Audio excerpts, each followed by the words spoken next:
Voyage is they're kind of styled.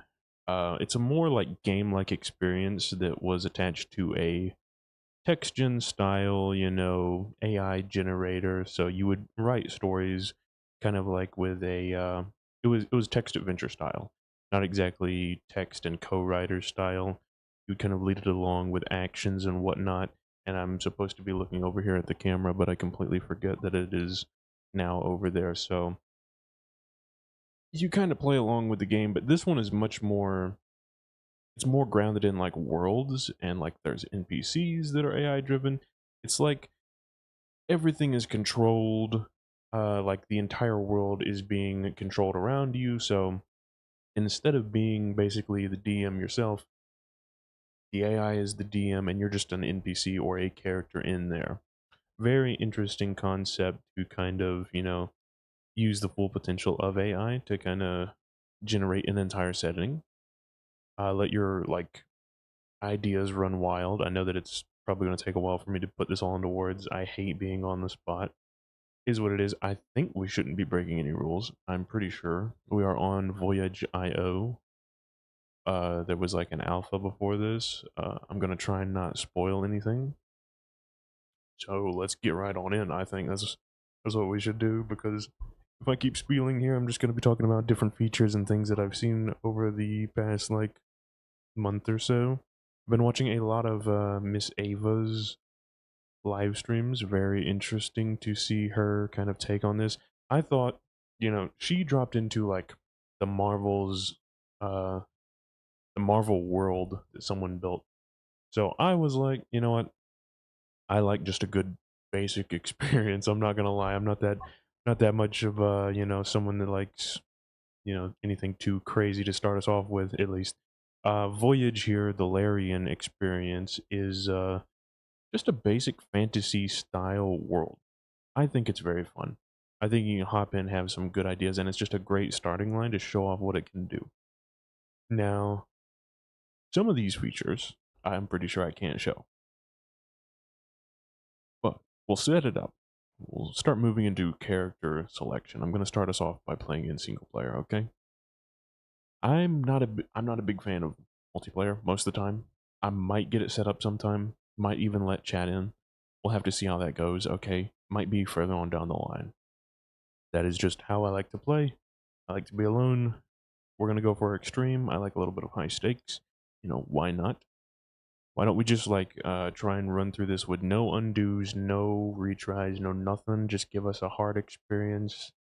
So this is kind of the setup, right? Now, whenever you're actually building one of these, you can go very into detail with each of these. It's almost reminding me kind of like a D&D kind of styled experience, right? You get in, you look around, and you set up these story starts. So let's find where we're going to start our story today. And none of this right now is too far from the like AI dungeon experience, right? Just getting us a scenario, something so far. But as we get on down to the creator, we will actually make a pretty interesting character. Hopefully, not going to be doing crazy things probably, but it'll be a little bit of a showcase is what I'm thinking. The League,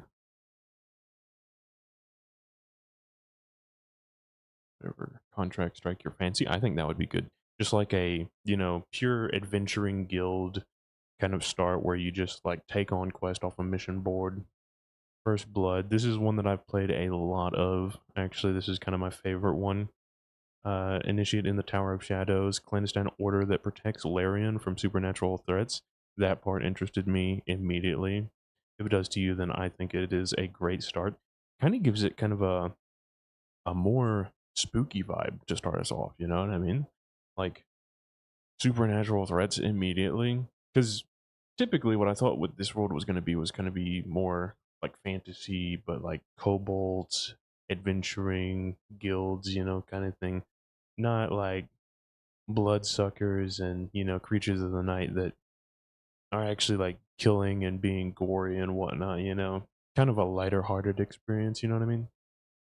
So, have Into the Fire. I'm just going to read off a few of these. A night in the tavern. You've come to the city seeking fortune as an adventurer. Word is that Taverns are where such opportunities can be found. An open-ended star that lets you choose the direction your story takes. So a lot of these are just like dropping you into a very open-ended, this is the start, but you can go anywhere, do anything. And the interesting part is once we actually get in, there is like kind of guidance. It's kind of weird like that. You'll see once we get in there. Let's see, one more. Twin spirits. Your magical/animal companion has been accused of hurting someone. It's up to you to work together to get out of the situation. A social start with a magical companion might actually be pretty fun. I wonder how they set up like the companion. Like, can you customize it? I think what will happen is whenever you spawn in, the characters around you sometimes are like random ones, but there is like starter companions that you can set from an NPC list whenever you're making these, right? So I don't know if they just choose randomly or they have something in mind already. It would be kind of lame if it is just kind of one companion, that is locked in. I'm wondering what they do with that. But for now we'll just start with the most basic. Okay? The League. You've come to join the League of Adventures in the great city of Arden's Watch. As a newly admitted copper rank adventurer, you're free to pursue whatever contract strikes your fancy as you work your way up the ranks and open-ended start where you can explore the world at your pace, right? So, this is just kind of basic adventuring guild start. Get in. Now then, I am going to choose a, should I? This is kind of presets, right? I've done Frigri, I've done Sable. I don't know what is with the cat people drawing my eye very much. Also, you'll notice here that this is kind of the style that we're going to get with the characters coming through. I don't know what exactly to describe it as. It's kind of messy realism is what I'd kind of describe it as. I don't know. I'm sure there's a more technical term, but it's, like hard edge, but kind of smeared on like a little bit of paint. I think it's actually a pretty cool style. You can get some pretty cool generations, and let's see, can we like customize it? Ginger mail customize. Okay, that will make things a little bit easier. So we can kind of mess with one of these. Let's mess with Garth. Okay, Garth for Grath. Sorry, not Garth. Grath. I like the name. I'm not gonna lie, but I'm gonna call us Perlol. Okay. Orc names can be as random as you want, okay? Don't want no questions. So we'll start off as an orc. I do kind of just want an orc. Let's see. But I'll give you a little bit of a little bit of a look of what you could be around here. A druid, a fighter, a monk, a ranger. Most of these preset, right? Like I said, once we get in, the possibilities are kind of endless in which class you start out as and what class you end in. I know you guys can't see my hands, but I'm doing a lot of gesturing, okay? If you guys see me like spinning in the chair, that's what I'm doing. But yeah, it won't matter too much what you start out as, especially like class and whatnot. Like if we just decide to pick up a bow after this, we can probably become a pretty good archer, right? You can level up the skills. This is why I kind of compare it to you know, D&D. So, let's take off determined. Like as you can see here, some of them have multiple choices. I have no idea how to go the other way. Guess we have to do the this. Okay, never mind. We're good. Charming.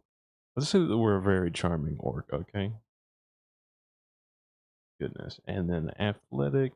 That's kind of a given. You can run fast, quickly climb over most obstacles. Yeah, that's not. I don't think that's a great one. Also, with the cat ones, I got that a lot. So because I think it's a very good one to start out with, especially if you're in the woods. You can just run away from people, lure them into traps in the woods. Because a lot of these guys have like heavy armor.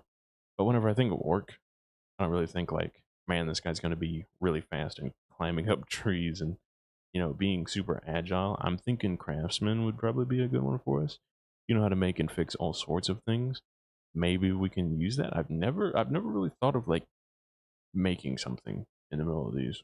Like, hmm, that's gonna be interesting. I wonder, I wonder if you can like make your own uh, blacksmith shop, not black ship mop or whatever the heck. But you know, can you do like your own like store? That would be kind of cool. Selling things, making money that way. I've heard that you can have a whole family, which I'm like, when do, how many years do you have to be in this game for that to happen? Is that going to be strange? I don't know. Axe training. See now, this is a great one just to kind of mix up as well because you can have any kind of weapon. Like what the heck? What if we wanted that archery right there, right? Or a staff, sword training, spear training. I'm thinking we just run them hands like oh, just unarmed combat training. I think we do. Just want to manhandle some people. Magical skills. This is where you can kind of be like, do you even want it? You know, do you want to start immediately with some magic?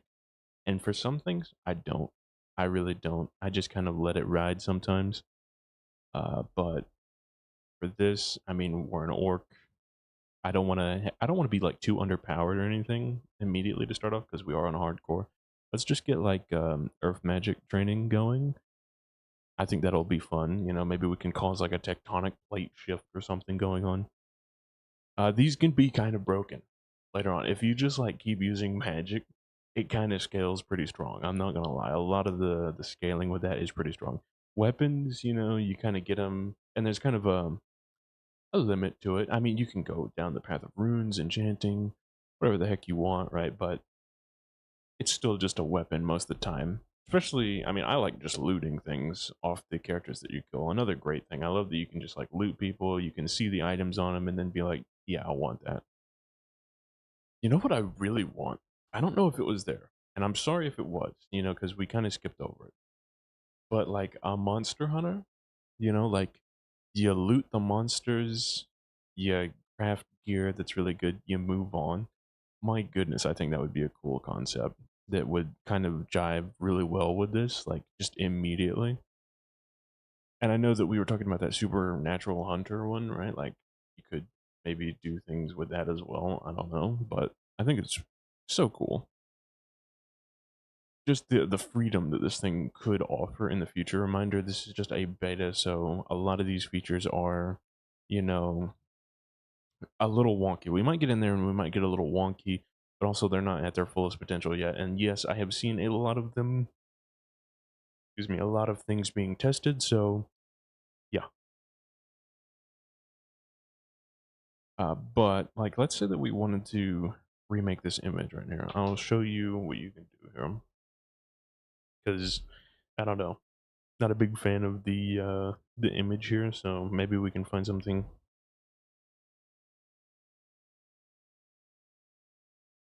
Green skin. What if we do like, hold on. What if we get a little weird with it?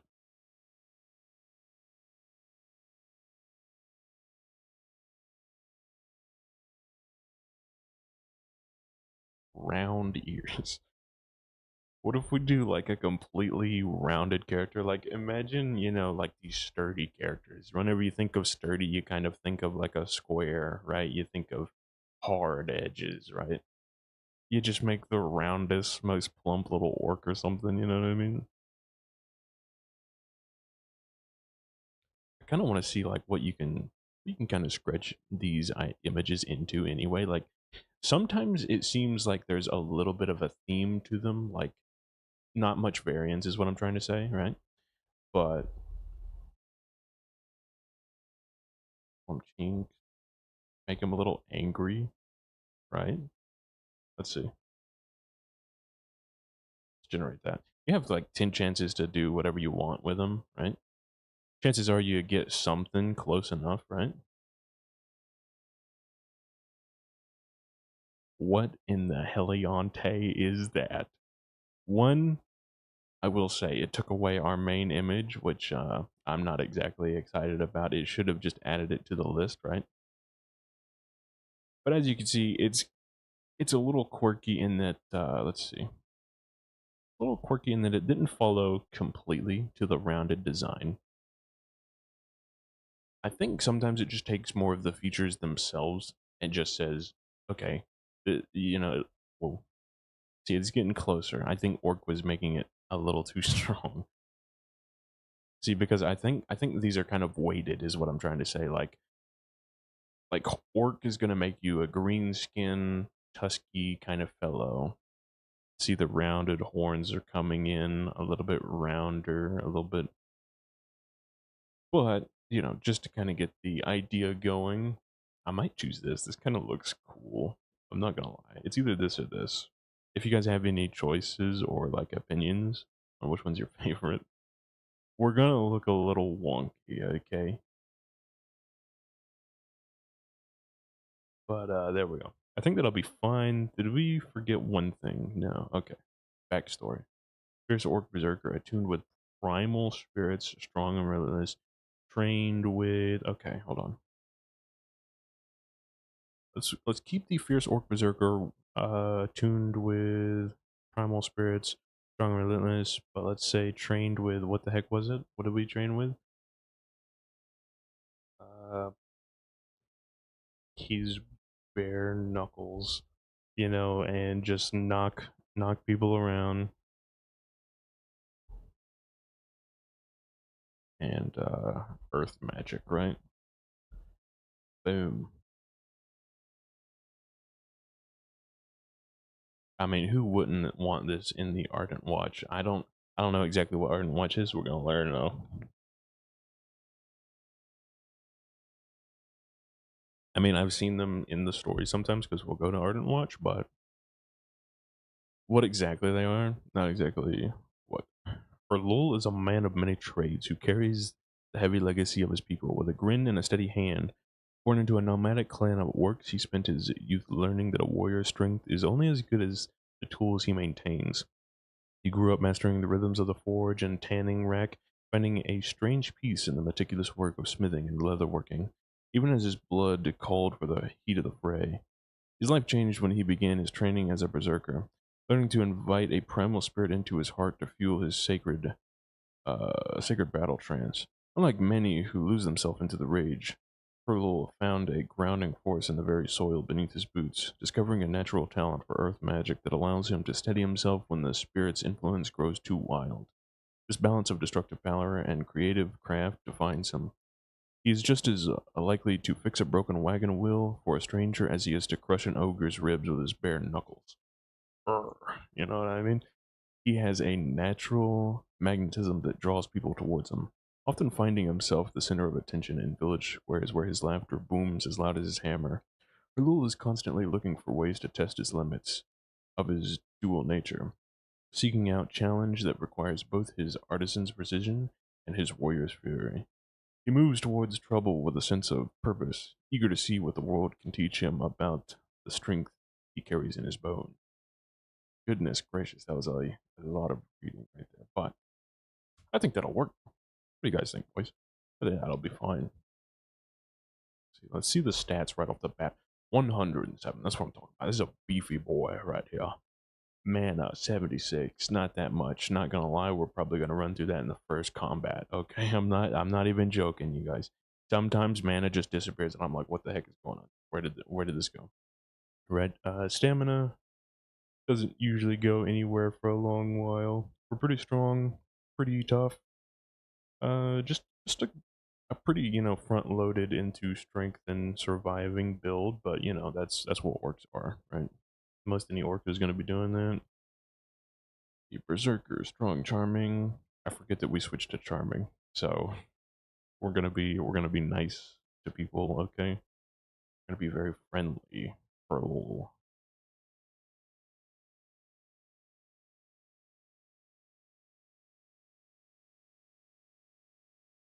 This is where the magic happens, boys. Get into the world.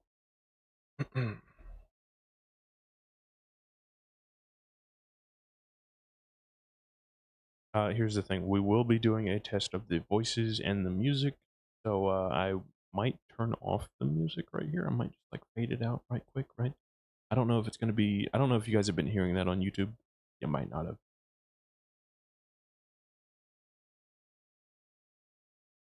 I can also start recording right now just so that I can use this for later. I think. Okay. Pause that. Turn on the music, which I think is pretty banging. You know, pay tribute to the people they paid to make some music. I think this is actually like handmade music or something. At least from what I've heard. You can, call me wrong or whatnot. They've had like designers or something up there is what I heard. Um Let me be careful. Let me make sure that I'm not gonna show anything too bad around here. Okay. Music, narration. Where is it at? I think it's in gameplay.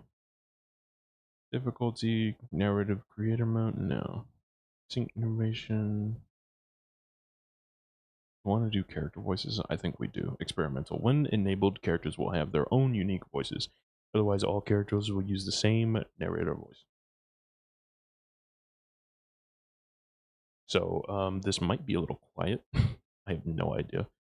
Do we want to bring this in? It might be better to just leave it as it is. Long ago, in the world of Larian, the air in the Tower of Venture is thick with the scent of pine, sawdust, and the low hum of 100 conversations. Hold on, we're gonna turn that. Paying homage, you know, is fine, but I don't like too much music. I'm not gonna lie. It's kind of hard to think whenever it's going. Our little stands tall near the great hearth of the contract hall, his mossy green skin catching the amber light of the flickering wall sconces. He turns a small gleaming piece of metal over in his calloused palm, the torchlight dancing across the polished surface of his brand new copper ring pen. Aye, solid weight to it. I think we're gonna have to wait until the next generation for voices to come through. So this is what you gotta deal with, okay? Unless you want to hear like a Hercule, kind of like this. You probably don't want to hear that, okay?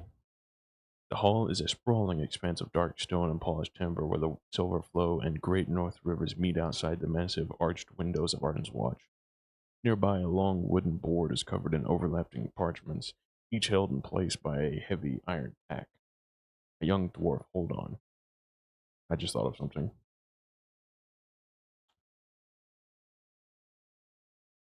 Oh my god. Oh.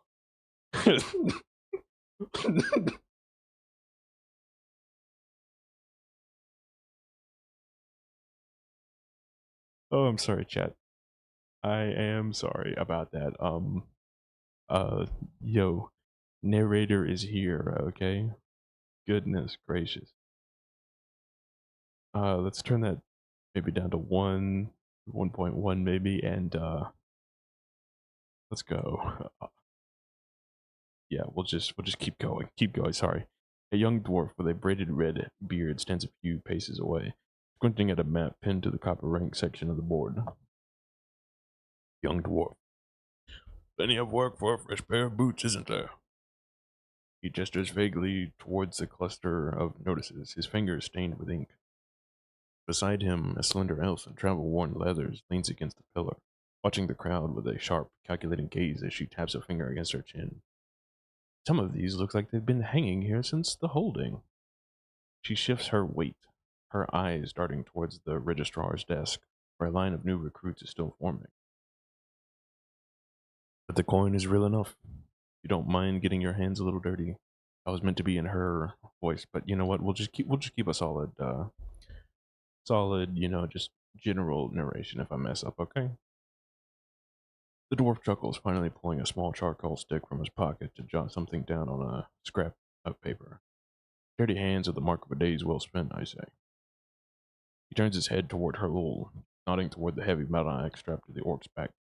Wait, did we start with a battle axe? Again, maybe that's just an orc thing. Okay. Or it's probably because of the preset, right? Like we preset it to someone, so maybe I didn't change one thing. Maybe they just will give us a weapon even if we are trained in you know hand-to-hand combat. I mean, it wouldn't make sense for someone to come in with bare fist and be like, Yeah, I'm gonna be you know, fighting things barehanded really. So it looks like, oh, I should probably explain a little bit. Down here, you have your characters in the scene, or at least relevant characters, because it's not going to show all the people lining up at the desk, but these are the relevant people. You have down here a few different things: your abilities, your skills, and your items. This is where it becomes kind of more RPG like, right? You have everything that you are carrying with you, and also anything that you pick up along the way will be automatically added.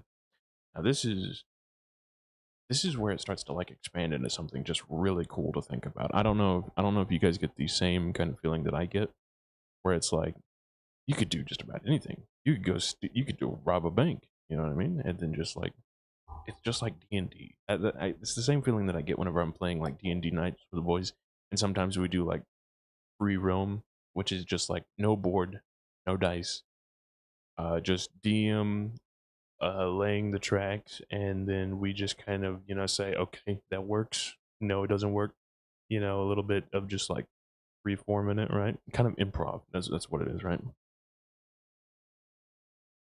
But since it's actually here in front of you, it feels more gamey. It's a little more, it's a nice visual representation that you don't get very much like anywhere else, basically.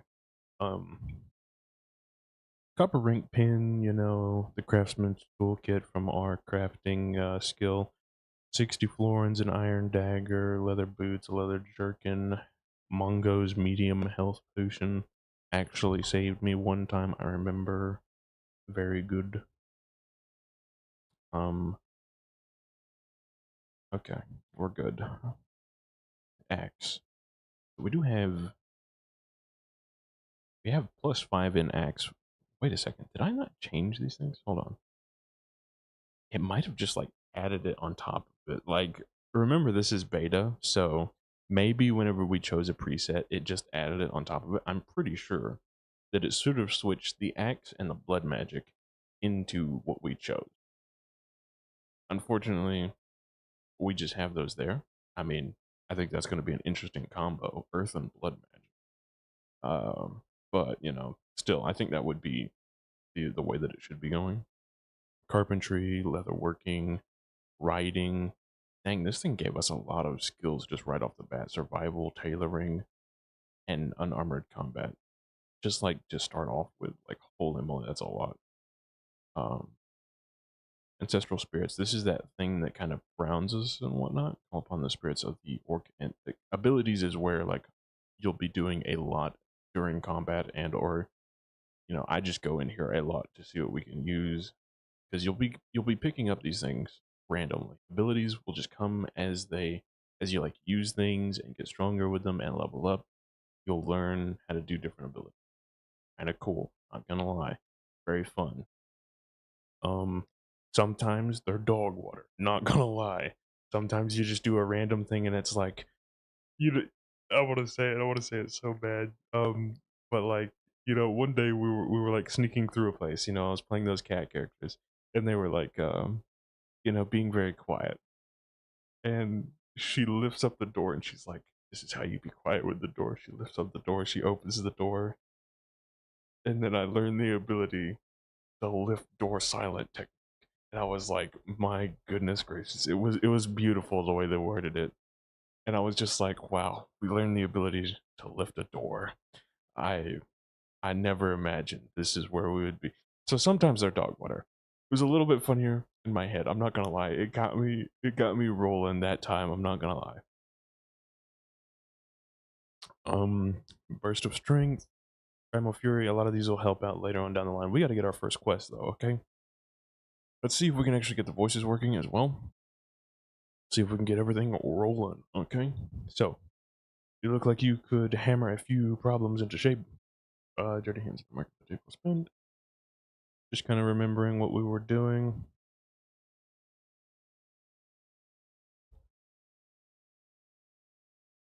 See now, whenever I was watching Lady Ava, I don't think they use very much dialogue in the action bar. Not gonna lie, I do.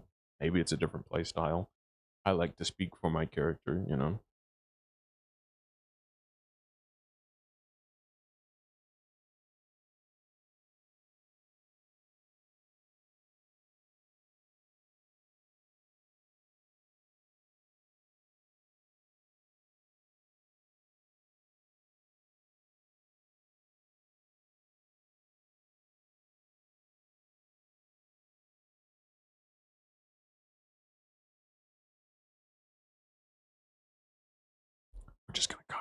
name because that name is going to be hard to reread every time. Okay, just I'm just not gonna do that. I'm just gonna copy it anytime. Okay. So her little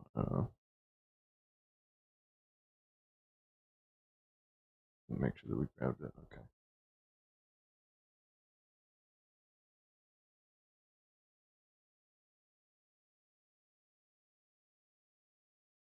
Oh yeah, I forget that we're charming. Okay, so we're gonna be like really good and friendly with these guys. Okay, we're gonna be like amazing.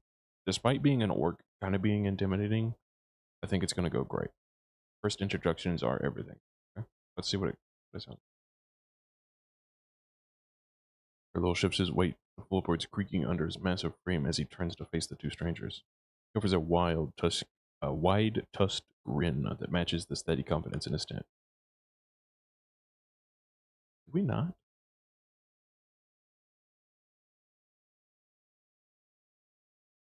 Hmm. You know, I've had it work before, by the way. This is strange. Hmm. Give me 1 second, Chad. I really want to show you this because I just looked at their live stream, their main live stream, whenever they did it, and the voice narration was really good sometimes. So let me. I think we can hit like a refresh and it won't hurt anything. Imagine. There we go. Enable audio. Maybe that's what we're looking for. My goodness.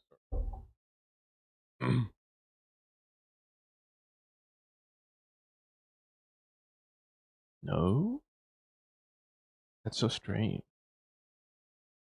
Okay, you know what? We might just have to go without it today. I'll get it fixed for next time if we can't.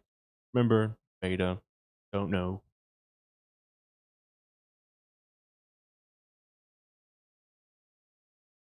But also narration should be on uh, you know, unless I've turned it off. Have I? Text to speech. There we go. Sorry. Sorry, Chad. That was actually me. That was my bad. I was being very bad at this. Okay. Knew something went wrong. Boom.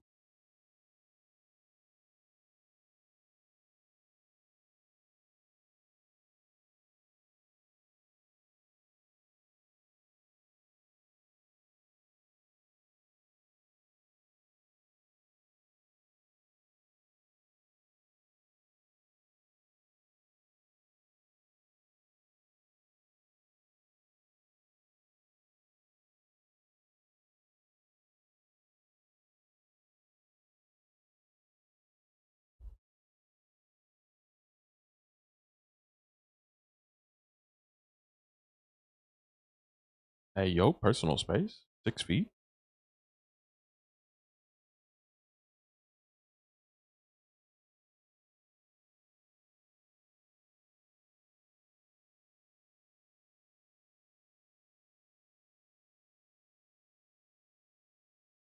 Oh, we refreshed in the middle of that, didn't we? So that might be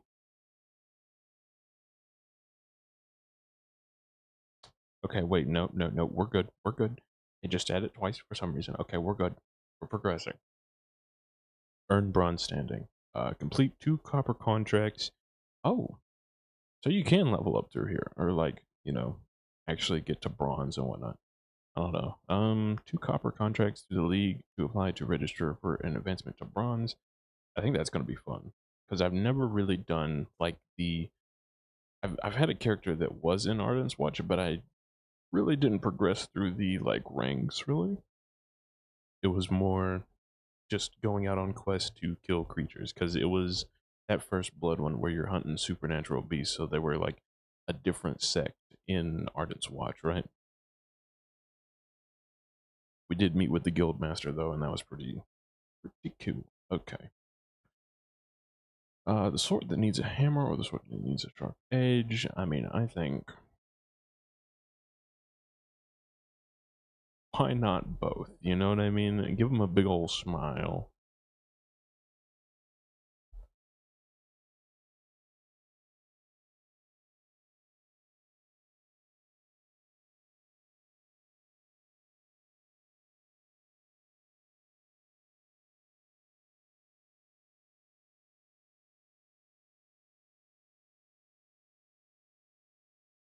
You in need of another member? Let's see.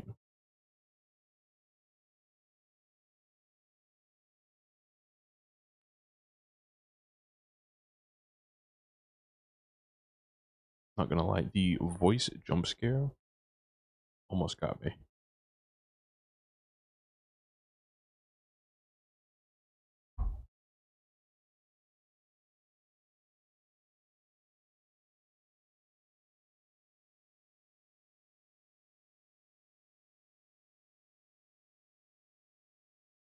That's my her lore right there, boys. That's my her lore.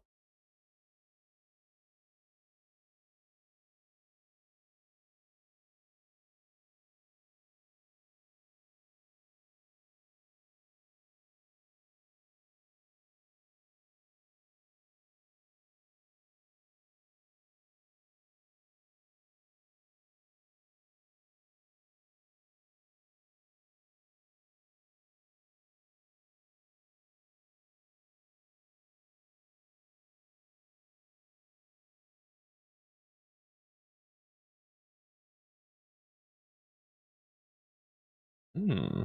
Disturbances. Okay.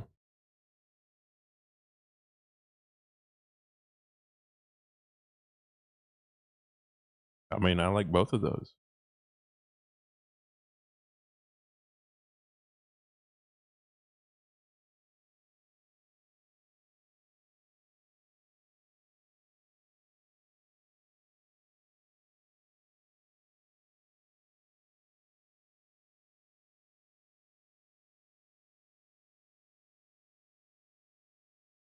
All right. All right. So, as you can see, new quest. So let me show you the last kind of UI thing that we have going on here, which is quest, right? So, like you said, or like you've seen, we have the earn a bronze standing, which is complete 2 copper contracts, and then we can come back and kind of try and get that done, and then it'll give us some experience. This is the way that you get experience, the way that you progress through the game, basically. Surveying the silver flow, another way that we can accept and get some, experience, some abilities going, right? Working with these guys. Uh, say just very well. I will meet you there. And honestly, I think after this, I'm gonna go back to narrating and kind of controlling the speed because I don't really want to be that slow with it, you know. But just to show you a little bit of the voices while we're here, anyway. And also, I don't know if the voices are going to be coming through on YouTube. You might have had to been on Twitch because I have browser audio set to not come through on YouTube. So, and it also won't be on the VOD. That's why I'm recording it. Okay, I remember why I'm recording now because I need that audio just in case I decide to make a video on this later. Anywho, that's not for you guys. That'll be for me to do later.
see what we can let's see what we can grab before we go on a mission though. We have 60 florin on us. Florins are kind of the money in the game, so or at least in this world, right? You can have different money in different worlds. Kind of threw me off, but yeah.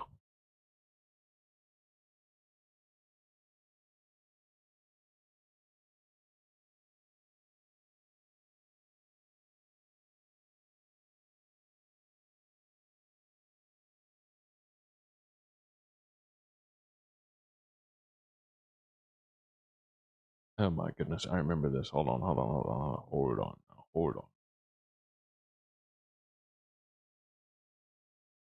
Why?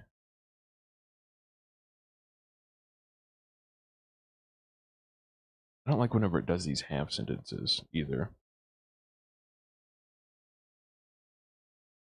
Like it'll get a generation going sometimes. Won't exactly continue the generation.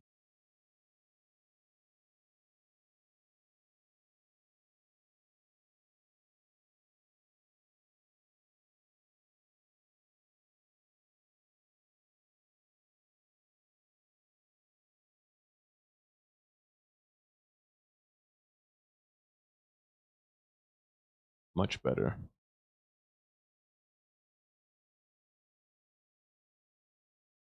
So sometimes you just have to hit continue and then, let it cook a little bit, because like what are you gonna do with this? Torin rolls the map carefully, tucking it under one arm, you know, like a half generation. We still have to make our way to the market, right? Because we didn't leave out.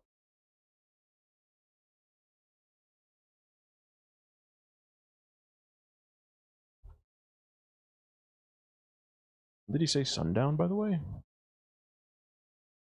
Already the evening. We can probably make it, right?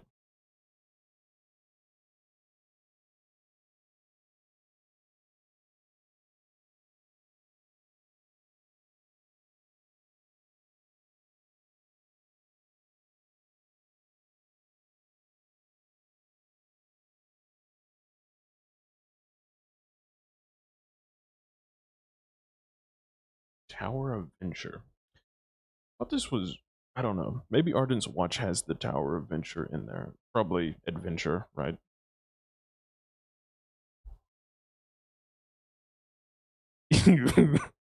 You don't speak to me like that. What was that? I should probably be over here. I don't know. That is a weird, weird voice. Sometimes they're hit or miss. I will say that.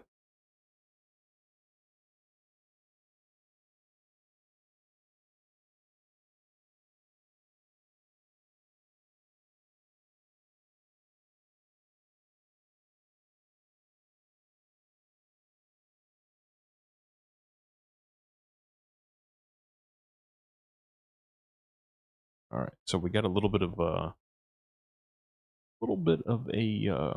warning there as well. Uh,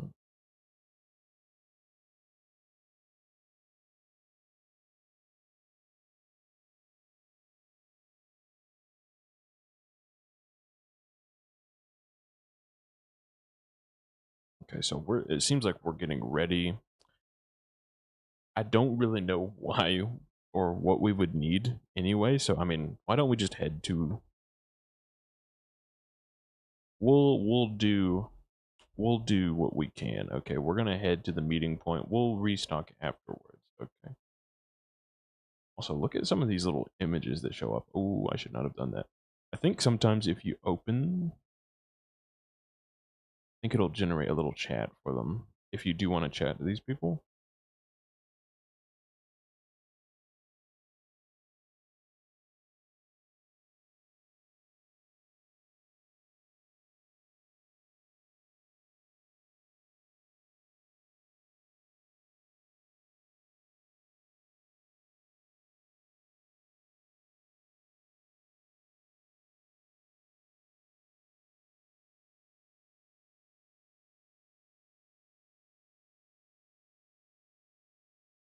I like this little dwarf guy. He's kind of cool.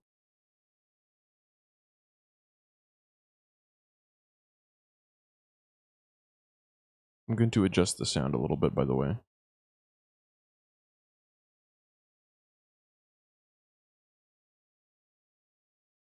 There we go.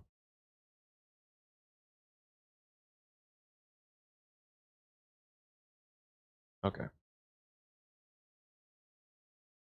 Let us turn that off once for now.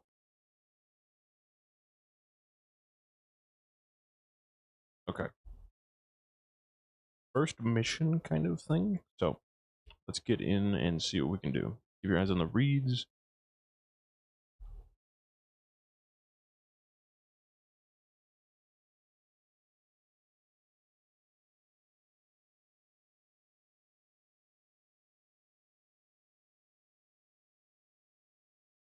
What I really want to fight is like something like a big fish out here. Not just goblins, you know.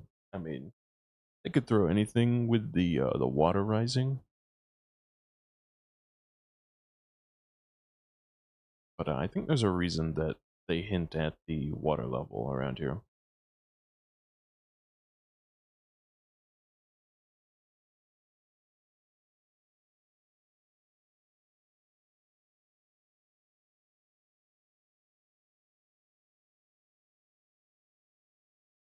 Okay, here we go.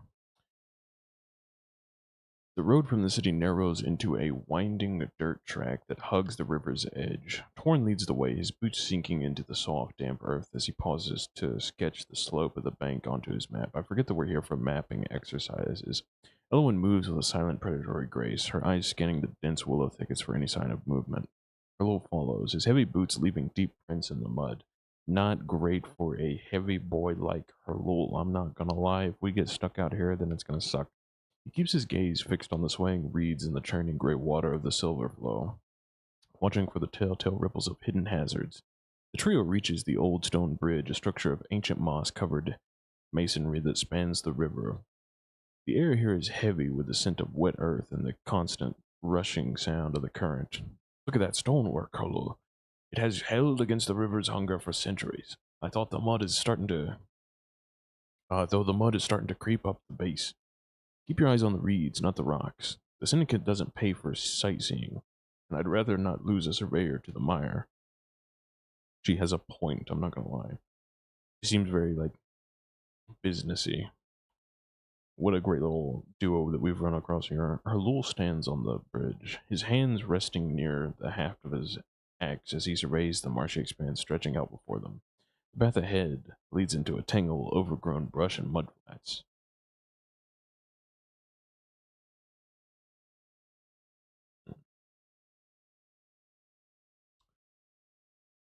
Like, what would be,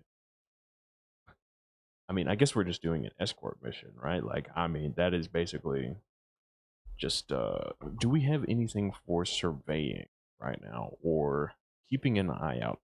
Something like I mean, with the cats, you would have like senses. So you could sniff the air, you could listen to the wind, and you could, be like, something isn't right here. You could, say, oh, there's something out there. I can smell them. But with this guy, we're gonna have to think up a little stone shape. What is this? Okay. Just getting an idea for what we have in our arsenal, basically.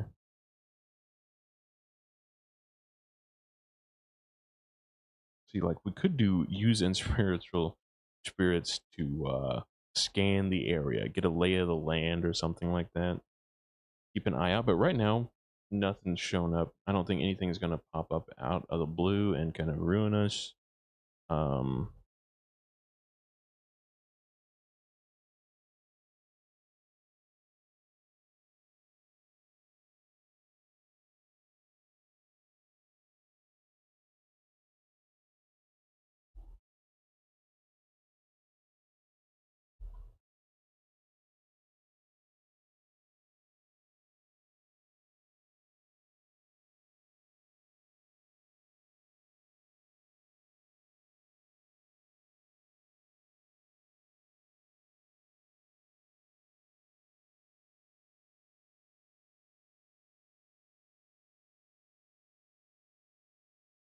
There we go. We'll give them a warning just so they're not blindsided.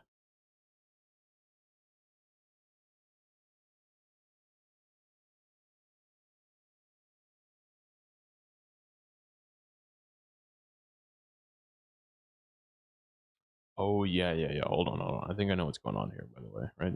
Um, if you guys are wondering why some of these people are named like Slender Elf, right? Start us off with. Um, it'll give you kind of like an introduction or a first description of a character that you've run into, right? So if we run into a monster out here or a goblin, it'll say small goblin, angry goblin, blood covered goblin, or gray skinned monster, or blah blah blah. Whatever the first description is, like the just sight wise appearance of it, that'll probably be what it'll be, right? Like a slender elf here. And then once you learn the name, then the name comes up there. Interesting enough to keep it so that it's not just like, oh, you just know everyone that you run into. Like some people will stay anonymous the entire time that you meet them. It'll just be a cloaked figure that moves around, does something, goes away, and you're like, who was that? Who did something over there? But that is another interesting concept. Kalul scans the churning gray water, his brow furrowing as he notes the debris caught against the bridge's stone pilings. He gestures toward the rising tides, his voice steady against the rush of the river. Heard the water could be on the rise, keep an eye on it as well. Torn squints at the gray water and nods slowly, his expression turning serious as he traces the line of the current. Points a thick, ink-stained finger towards the dark, mossy mark on the bridge of the pier, sitting a full foot above the present waterline. You have that right, Hurl. The river is hungrier than it was last week, and it's climbing fast. Elowen shifts her weight, her hand hovering near the hilt of her blade as she scans the far bank and the dense, swaying willow thickets. You know what could happen? We go out there, the water level rises. We're stuck on an island, perfect for an ambush. You know, I imagine like goblins on boats, just like coming out the bayou, just like in the flooded marshlands. Goodness, that would be amazing. I'd love to see them. See where she shifts her weight, her hand hovering near the hilt of her blade as she scans the far bank in the dense swaying willow thicket. She keeps her voice low, cutting through the sound of the rushing water. At least it shouldn't be too dangerous since this is just a copper rank thing, right? Don't get caught staring at the rocks while something is watching us from the reeds. My goodness. Elowen just is prepared to, like, for death, right? Like, are we that much in danger? Like, where are we? We should be, like, just outside of town, right? Well, let's check the map, actually. Where? Yeah, we're like right outside of Arden's Watch. Another interesting thing, you can kind of see. Sorry, it's kind of hard to zoom in on the correct spot, but look at that. It gives you an approximation of the things around you and where you could be going, right? So this right here is that's the quest marker. I actually didn't know that it did quest markers. That might be a new thing for the oh, wait, no, here we are. This is the quest marker for the other one, right? Bronze standing. Okay, yeah, this is the quest marker over here for the river. So we are outside of town. My bad, chat. My bad. Uh, you have the right of it. River and okay. Don't get caught staring at the rocks. I'm really getting worried though. This is an ambush. Let's continue though.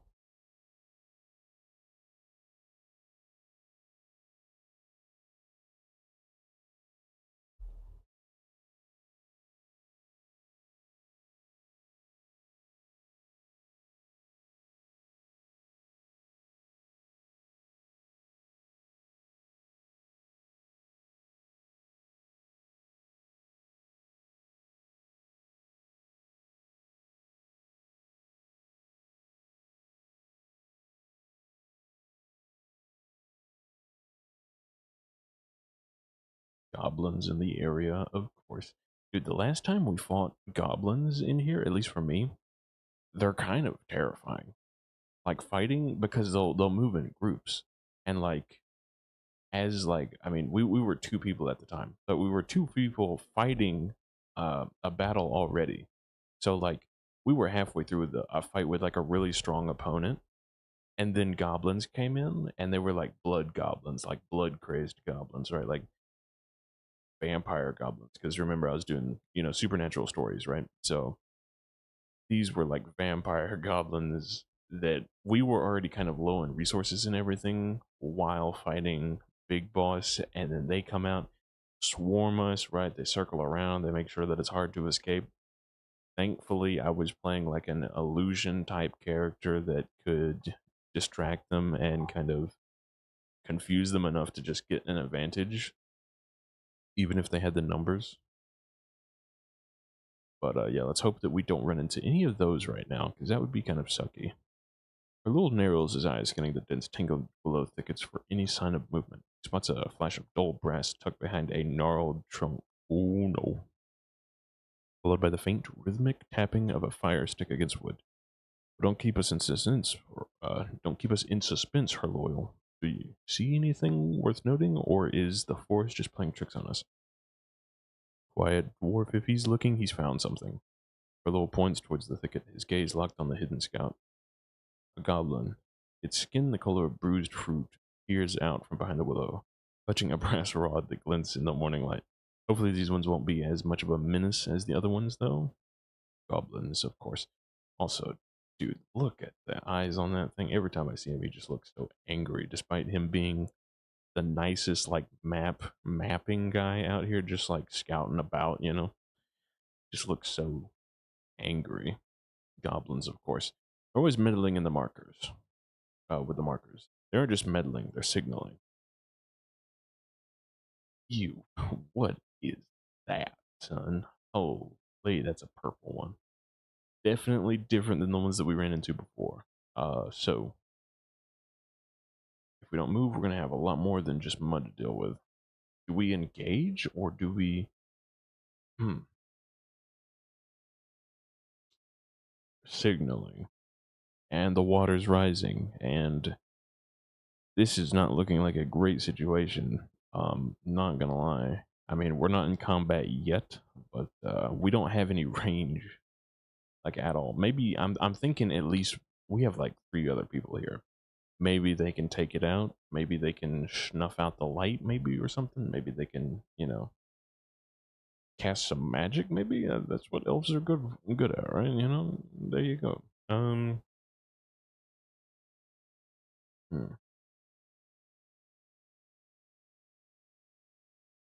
signaling.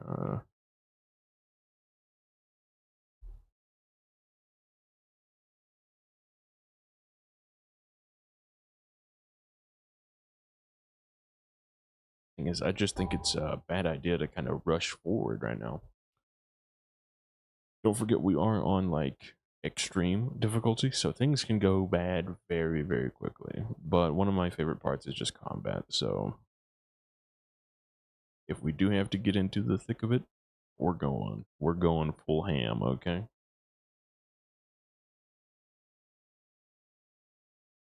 Torin grips his iron hammer and steps closer to Laurel, positioning himself between the bridge and the thicket.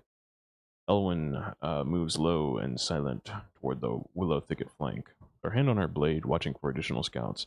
The goblin scout taps the brass rod twice more against the willow trunk, then ducks deeper into the reeds. Willow pushes off the bridge, his boots sinking into the soft earth of the muddy game trail. He keeps his eyes locked on the spot where the goblin vanished, his hand tight on the haft of his axe. The trail is a narrow, slippery path cut through the high grass and the thick brush, marked by deep ruts and an occasional broken survey stake. The air here is thick with the scent of damp earth and the constant rushing of Silverflow's currents. Keep your wits about you, Herlo. If that scout is signaling, he's not doing it for his health.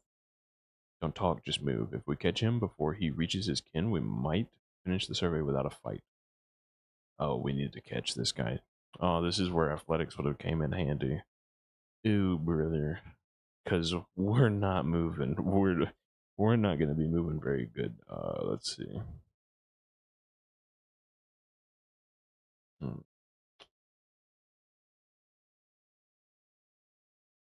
You think we could burst of strength into moving very fast to catch this guy. Or maybe throwing the axe. We can either try throwing our only weapon out there, which I think sounds kind of bad, or just like push forward.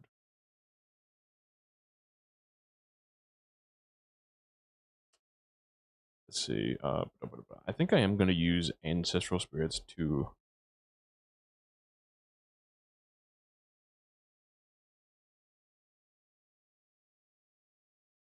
the area. If you just hit that little plus symbol, you'll see that it'll add the use ancestral spirits to track and scan the area or more. And then for the others where he's at, uh,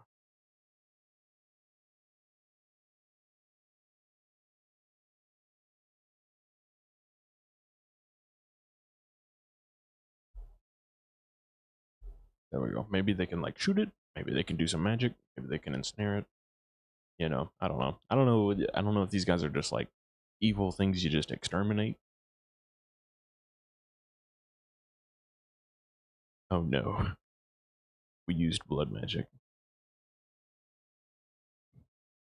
We get a mixed result. This is the first time you guys are probably seeing this, right?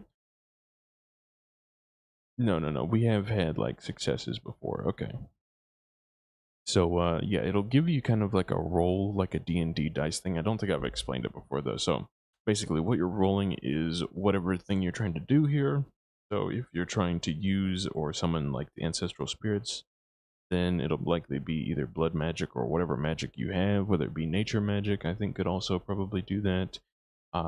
It'll be how hard or difficult the check is, and then if you succeed or fail or get mixed results, which means some things worked, some things didn't. This right here is a mixed result. Some things worked, some things did not. It could go very wrong, it could go very bad, or, you know, just kind of in between. The connection flickers. He calls upon the spirits of his kin, feeling a faint, cold tug in his blood as he tries to pinpoint the goblin location. The connection flickers, weak and erratic, revealing only a blurred sense of movement near a cluster of rotting logs 50 paces ahead. I've not got much range myself, but he's hunkered down by those rotted logs just ahead. Thorn grips his hammer tighter, his knuckles white against the worn leather handle. He peers through the tall grass, trying to spot the movement her Lil described. If he's there, he's waiting for us to walk into a trap. We should flank him before he signals again. The woman nods, her eyes narrowing as she slips into the brush, moving with a predator's silence. Keeps her blade down, ready to strike if the scout moves. Stay low and keep your eyes on the reeds. If he's alone, we end this very quickly. If he's not, we're gonna have to fight on. We're gonna have a fight on our hands. Okay. So, uh, okay. So I mean, Torin seems like a fighter himself. Uh, uh,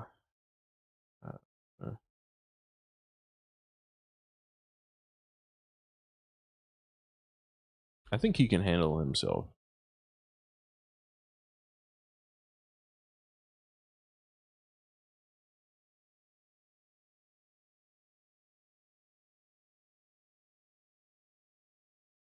And if you see that message right above, that means you can attack and do different actions on the same turn. So we're spreading out and then covering them while they do this, right? So just in case something, maybe like an arrow comes in from behind, maybe we can deflect that, save them a little bit, you know. Maybe there's an ambush waiting for us, right? Maybe we can just be on Overwatch, like looking around. That's kind of the plan.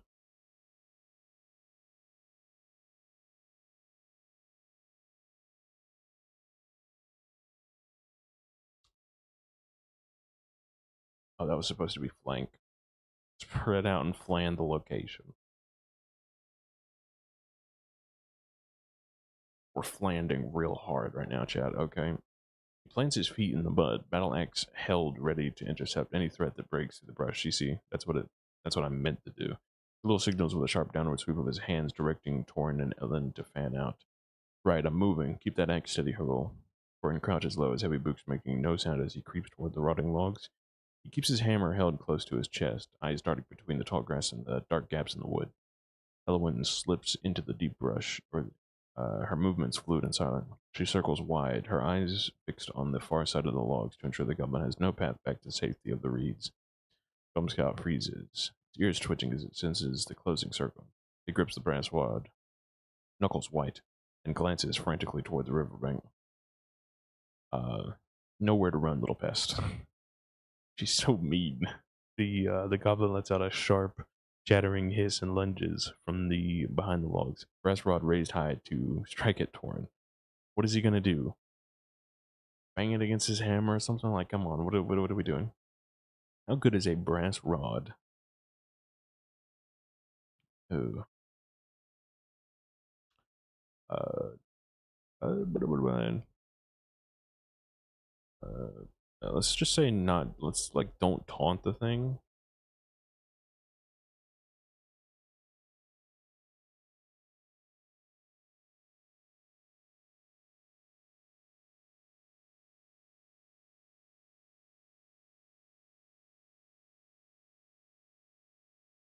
There we go. We're just still waiting on Overwatch though. We don't deal with this, the chances are we're gonna get ambushed though.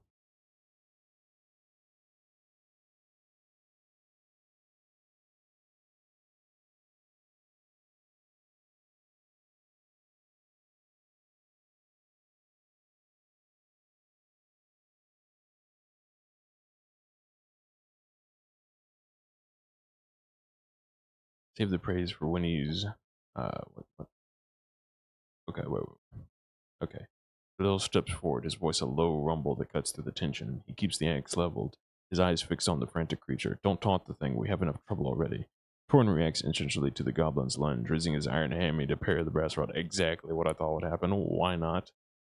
I mean, the metal rings out with a sharp, jarring clang as he steps back, his boots sliding slightly into the slick mud. Really? Gosh darn, that is a strong goblin to have moved a dwarf with a metal rod against a hammer. Can you imagine? Those things are dense, boy. Elowen moves like a shadow, closing the distance in a heartbeat. She drives a sharp upward kick into the goblin's wrist, forces a blow, sending the brass rod spinning into the tall grass. The goblin stumbles back, hissing in pain as it clutches its bruised arm. Looks between the three adventurers, its eyes wide and darting, searching for an opening to flee or strike again. The thing that I'm worried about is actually the parry. The parry that Tori did. It could draw things in. I don't like that. It probably let out a loud clang, you know. Nice work, Elowen. Keep him pinned. He's got nowhere left to run. Saved the praise for when he's tied up, dwarf. He's still got teeth.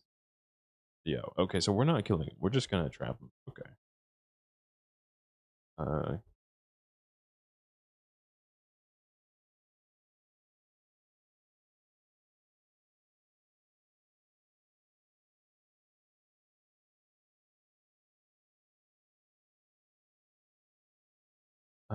then what do we do? Should we carry him or should we just leave him in the wood or in the swamp? I guess we're just leaving him here, right?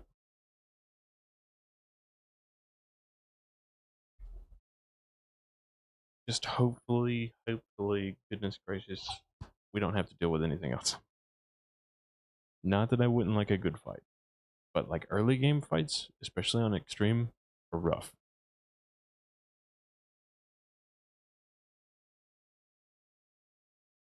Two allies securing. Okay, it seems like it worked.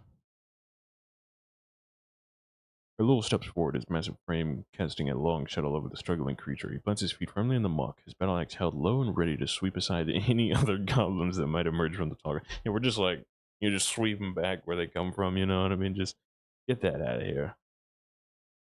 Elowen keeps her boot pressed hard against the goblin's shoulder, forcing the creature's face into the wet earth. She grips its free arm with a firm, unyielding hold, ignoring its frantic, high-pitched chittering. Torin reaches into its belt and pulls out a coil of thin, sturdy rope.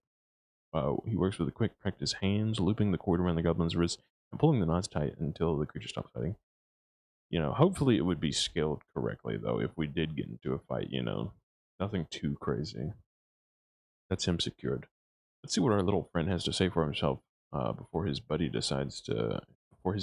decide to come looking. Keep your voice down, dwarf. We aren't out of the woods yet, and I'd rather not have a dozen more of these things swarming us while they're busy with the prisoner. I'll keep watch. You two tie him up, and let's get moving to higher ground.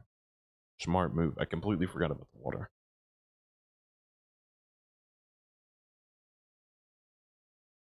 So, let's see. What are we going to do next? I gotta run to the restroom, actually. I'm gonna high ground back into the action music. I actually really like the music. It's not bad.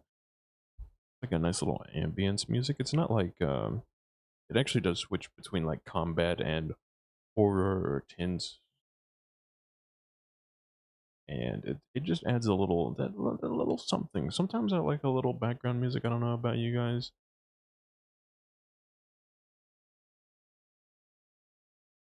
But I do, it works. Sometimes it works really well.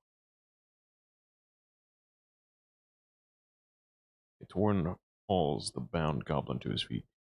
His grip tight on the ropes as he keeps a wary eye on the swaying reeds. The wind moves ahead, her blade held low, leading the way towards the rocky rise of the surveyor's outlook. Harlow follows close behind, his axe ready as he guides the group up towards the slope. They reach a small rocky rise where the ground is littered with remnants of the syndicate's work. Smashed wooden crates and torn mud-stained parchment scattered across the stones. This is the spot. If the syndicate had a camp here, it didn't last long. Keep your eyes open. If the goblins hit this place, might be still watching. Why are we going into dangerous territory? Like, knowing that the goblins are here, like the scouting party is already dead and everything? Goodness. Carlul stands at the edge of the rise, his gaze sweeping over the riverbank below. I don't see any more of them, but the mud is churned up. Something heavy was dragged through here recently. Not a good thing to say, Hurlul. Okay. Also, just gonna point this out right now. 20, was that a 20 turn cooldown? 20 turn cooldown. Goodness gracious. We're gonna be without that for a while, but there are cooldowns for things here. Some things just say you can use it as many times as you like. Things have like lower cooldowns, like Primal Fury here has two turns. Letting wounds and pain fuel your savage attacks. So the weaker we get, the more damage we take, the more damage we output. That sounds kind of fun. I don't see any more of them, but the mud is turned up. Okay. Ba-da-ba-da-ba.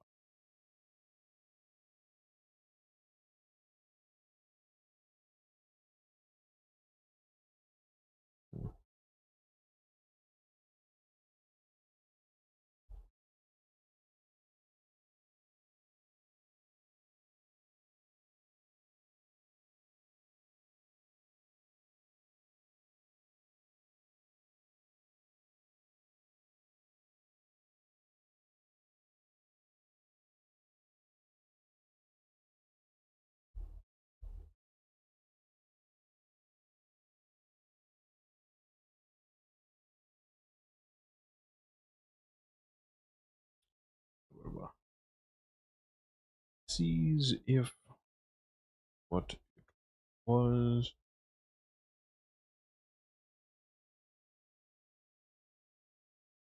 Sorry, checks. There we go. Checks what it was, or if it was dangerous. There we go. That'll move the opponent along.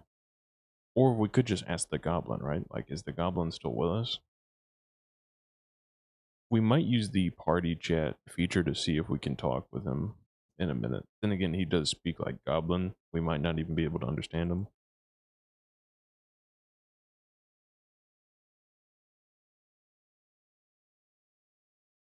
Just the canvas. They wash the rust away. Okay. Lil kneels by the churned mud, his large hands brushing aside the debris to trace the deep, irregular gouges in the earth. We also got a mixed one on this one.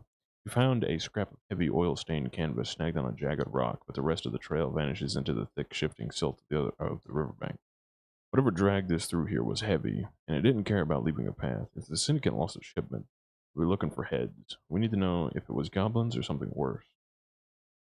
Look at the mud, dwarf. The tracks don't match a goblin stride. They're too wide, too deep, so something bigger is out here with us. The goblin prisoner let out a sharp, tittering laugh. Ooh, that's not good. Ooh, I don't like that. Come on. Its eyes fixed on the river. It jerked its head toward the willow copse, where the reeds sway in rhythm that doesn't match the wind. Quiet her little. See anything else in that mess? Quiet you. Oh, sorry. Quiet you. Her little. You see anything in that mess? Just the canvas. The rest is washed away by the rising water. The wind draws her blade, the still catching the pale morning light. She steps toward the edge of the rise, her gaze locked on the swaying willows. We aren't alone. Something is waiting for us to get close enough to the water. It's gonna be a fish. Come on. This is what we've been waiting for, Chad. This is what I've been waiting for. This is what it's all about. I can't wait to see if it is a big fish. Come on. Come on. Please be a big fish. And if not, we're gonna interrogate this guy right now. Okay, so basically, you can click the anyone in the party, anything up here. You can talk to him. Usually, I don't talk to enemies. The goblin scout spits a mouthful of mud and blood onto the ground, glaring up at Galul with defiant, beady eyes. You see nothing, big one. My kin are already gone. They left you this mess to find. And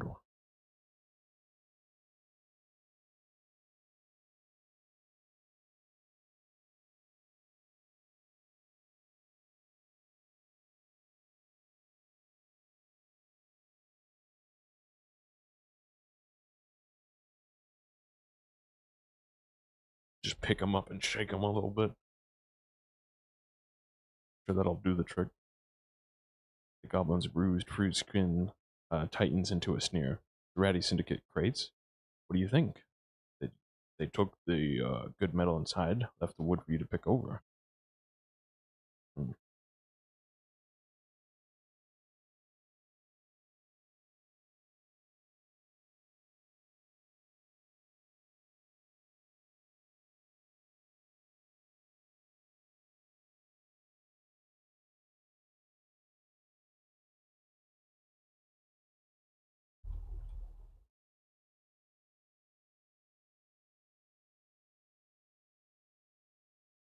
I like that we're at neutral, even though we've tied them up. Usually, we're not in good standing with most of the people that you would chase down, step on, and then tie up.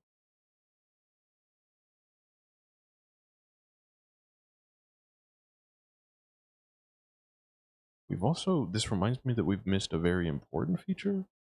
We'll get to that after this, or if we run into anything. It's kind of more of a bug fixing thing because it is in beta. I'm glad that they offer something to fix things that you run across because not every story, especially with AI, is going to be perfect. Um, so you're going to need something to kind of fix it, and they have that built right in, and I really like it. Kind of an interesting take.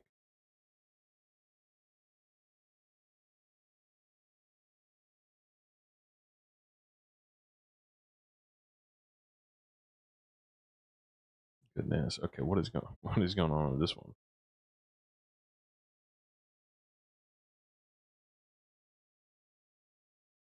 Might be better to just finish this out in the main scene because once I think we close this, it's going to input this into the story and then also continue it a little bit. So we might get a better response out there. It might be because we were generating while doing that. Oh, server updating, switching servers shortly. What does this mean?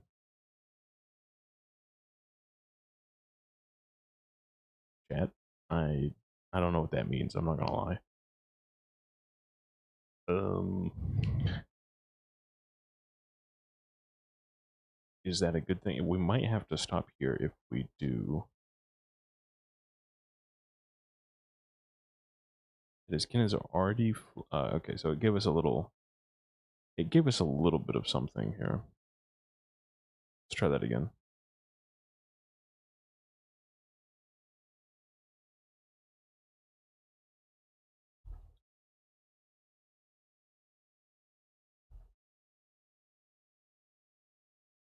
We'll try it one more time and then see how it goes from there. You asked too many questions.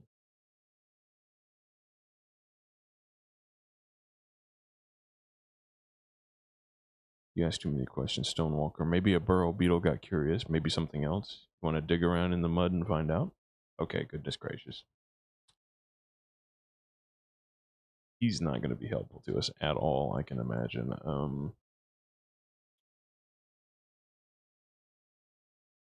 Oh man, I really wish I didn't use my my ancestral spirits now. That is basically the only kind of magic thing I can think to send out and sense something. Oh, wait a second. Hold on. We don't actually need the ability to use it. So any of these things that we have, we don't need the ability to use, but we have level 5 earth magic. Try sensing is ahead with earth magic.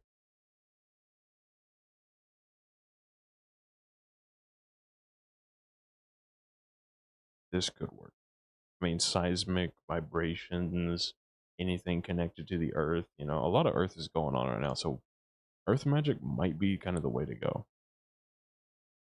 But also, earth magic is kind of not what I usually expect. Whenever they say earth magic, I mean like the floor. I mean like the ground, like stones and stuff. But I think earth magic is more like nature magic in this one sometimes. It kind of depends. Can kind of become an all encompassing kind of magic very quickly. Recent earth disturbance, elevated rocky position. Lowell closes his eyes, pressing his palms against the damp, uneven earth of the rise. He reaches out of his will, seeking the vibration in the galley, but the marshy soil is chaotic and saturated with river water, muffling his senses. He only feels a vague, muddy thrumming that tells him little of what lies beyond the immediate thicket. Whatever made these marks is heavier than a goblin. Did they haul off the crates, or something worse lurking in the reeds?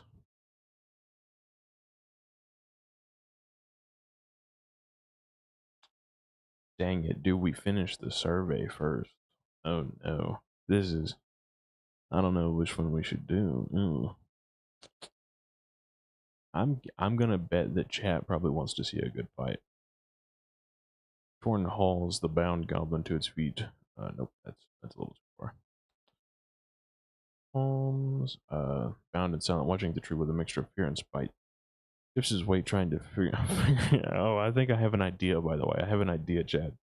Trying to find a more comfortable position on the rocky ground. Torrance stands up, wiping his muddy fingers on his tunic, looks toward the river, his expression tight with a concern. Senegal will have our heads, but if we walk into a trap, we won't have heads to lose. Follow the mark. Follow the marks. If something is dragging crates, it's leaving a path we can track. Okay. Uh,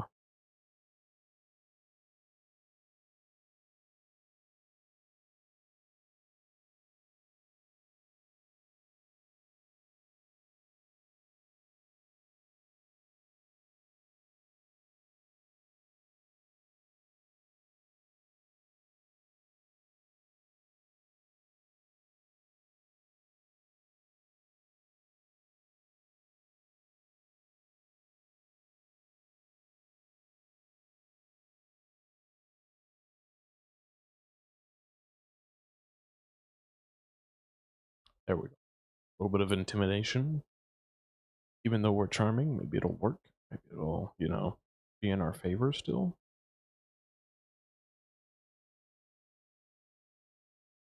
Dang, these mixed results, man. Like, we are not getting good rolls. Knows something dangerous. He reaches down, massive hand closing around the goblin's vest. He hoists the creature into the air, dangling it over the edge of the rocky rise where the mud churns with heavy unseen tracks. Something big is out there. I'm tossing you into it before it gets us. Better start talking. The goblin's eyes bulge, his yellow gaze darting towards the swirling river to the orc's unyielding face. Lets out a frantic, high-pitched squeak, its limbs thrashing uselessly against the rope. Stop wasting time, her loyal. The river is rising fast, and those tracks will be underwater by the hour. Move. It is true. We should have kept moving. I meant to pick him up and kind of drag him with us. Like grab his arms and you know keep him going a little bit. But we got to get moving.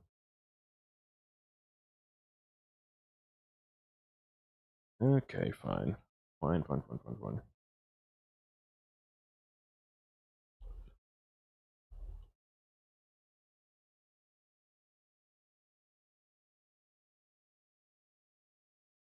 I'm sure we're not gonna run into anything bad out here, Chad. Okay, we're just gonna take a nice little stroll, find the crates. Nothing else is gonna be out there.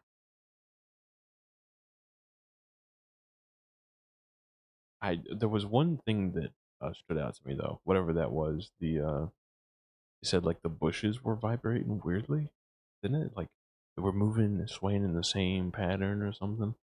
That is giving me bad vibes.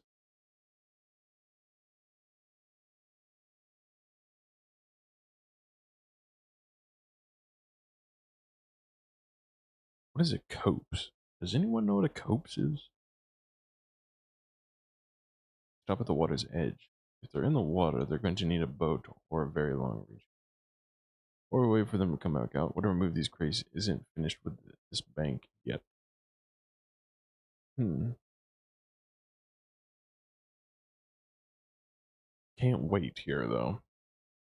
There's no point in waiting. Ooh, I have an idea. We toss them in. We toss them in. We bait them basically.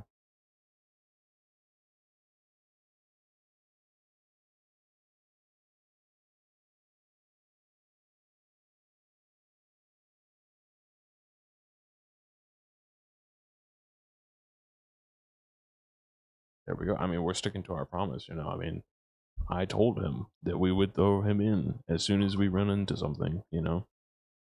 He's first up on the chopping block. Wasn't lying, son.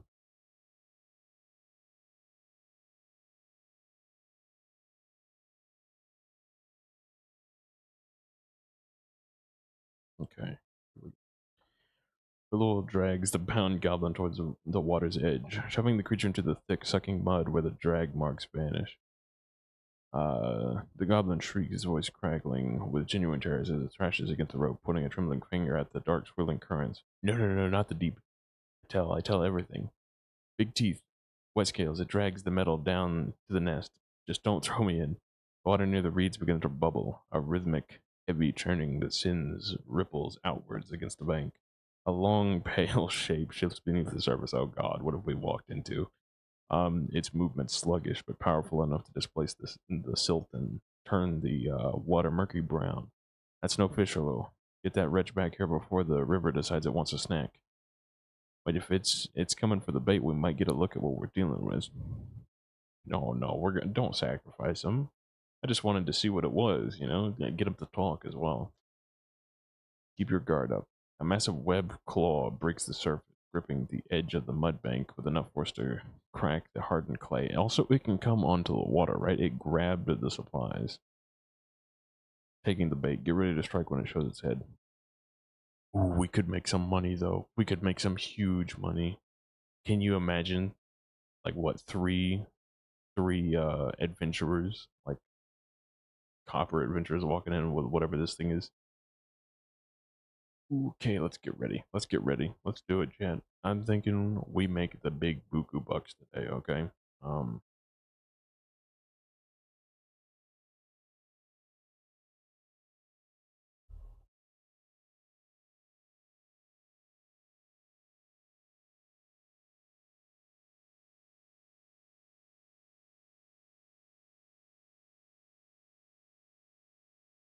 there you go. We're gonna aim for a weak spot just to start us off here.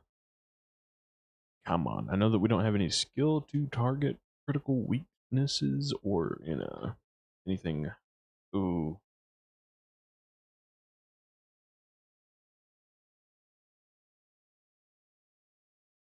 oh, bleeding, but it's not download. Okay. For a little leave, he uses his battle axe high, muscles bunching as he prepares to cleave the creature's exposed hide. As the blade descends, the riverbank collapses under his weight, the saturated mud giving way with this wet sucking sound. His strike misses the mark entirely, but the axe head burying itself deep into the soft, rotting wood of a submerged log instead of the beast. The creature lunges, but Torn is already there, planting his boot firmly in the mire. He swings his iron hammer in a wide, heavy arc, interposing the weapon between the beast's snapping jaws and the cowering goblin. The hammer connects with a dull thud against the creature's snout, forcing it to recoil with a hiss of frustration. Elwyn moves with a speed of a viper, a striking viper, circling wide through the reeds to reach the creature's flank. She finds the gap between its neck. See, like she is someone who can do precision moves. We just should just be, throwing that thing in there, getting whatever we can, just hitting it hard. That's what we're here for. She finds the gap between the neck and the shoulder blades. Driving her blade deep into the soft tissue, the creature lets out a high, bubbling shriek, thrashing violently as dark, vicious blood sprays across the mud. Stay back, you overgrown leech. You're not having the prisoner, and you're certainly not having us. I like this one. She's pretty cool. I'm not gonna lie. River creature thrashes, its massive webbed tail whipping through the air and slamming into the mud bank, sending a spray of silt and water over the group. It remains upright, but favors its wounded side, its black, pearl-like eyes fixed on the trio with a predatory intent. Ugh. The ground turned into soup. I've got it now, just keep it distracted. Goblin Scout remains huddled in the mud, his eyes wide with terror as it watches the struggle, its bound hands trembling against his chest. River continues to turn, the water rising steadily around their ankles as the creature prepares to strike again. So we got to get this thing done. Oh my goodness gracious! It's a it's a gigolo. What is that thing in Monster Hunter World that I'm thinking of? Monster Hunter Gyratotus. There you go. Literally what it is. You cannot tell me that that is not a Gyratotus right there. Phew. The river creature rears back from its hammer blow, its guttural hiss vibrating through the mud. Its black pearl-like eyes fixed on her little dripping axe still lodged in the log. You make noise. You know, getting getting creepy out there. Anyway, let's have some fun with it, okay? Uh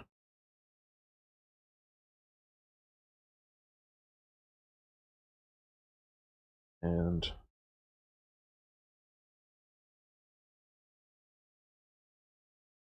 cover the others. Let's do that. We're just gonna go on defensive duty for now, because I'm thinking what is gonna happen is it's gonna retaliate against maybe the elf or the dwarf because they actually struck. But we should have the strength to get it out pretty easy. Perluo wrenches his axe from the rotting log with a wet splintering crack, wood giving way as he pulls his blade free. He pivots, planting his feet in the shifting mud to stand between his companions and the thrashing beast. Get behind me, you oaf. I've got the front. Torin steps forward, his boots sinking deep into the mire as he raises his iron hammer. He catches the creature's lunging snout with the heavy head of his weapon, the impact jarring his own arms but successfully deflecting the beast's snapping jaws away from her lull. Elvin lunges forward, her blade sliding free from the creature's neck with a sickling squelch. She pivots on her heel. Okay, this thing is a pushover, I'm not gonna lie. This is the easiest fight I've had, but also the companions seem to know what they're doing, like, way more than us, okay? She pivots her heel. The river creature lets out a low, bubbling hiss, its massive body shuddering as the wound bleeds dark, thick, viscous liquid into the rising water. It remains standing, though it sways, its black eyes darting between the three adventurers with a mix of pain and lingering territorial rage. It's hurt, but it's still got plenty of fight left. Keep your eyes on the trail. You'll notice that it's losing health every single time. The goblin scout, still bound and shivering in the mud, watches it struggle with wide, terrified eyes, its mouth hanging open as it cowers further into the reeds. Don't let it catch its breath. If we don't finish this now, the river will take us all. Slowing down. One more solid hit should do it. Let's get one good hit in there, okay? Let's do the action and let's just burst through this thing. This is like a finishing blow, actually. Well, I mean, I'm imagining we're all gonna try and hit this thing. 73. Goodness. Who took what is mine? The metal. It belongs to the river. I don't want to think about that. I mean, I don't want to. I don't want to. I don't want to be on the B side by the end of this thing. Probably shouldn't be listening to what it's got to say. It's like a beaver trying to use wood and. Well, we need that. We need that metal back. Okay. Use burst of strength to.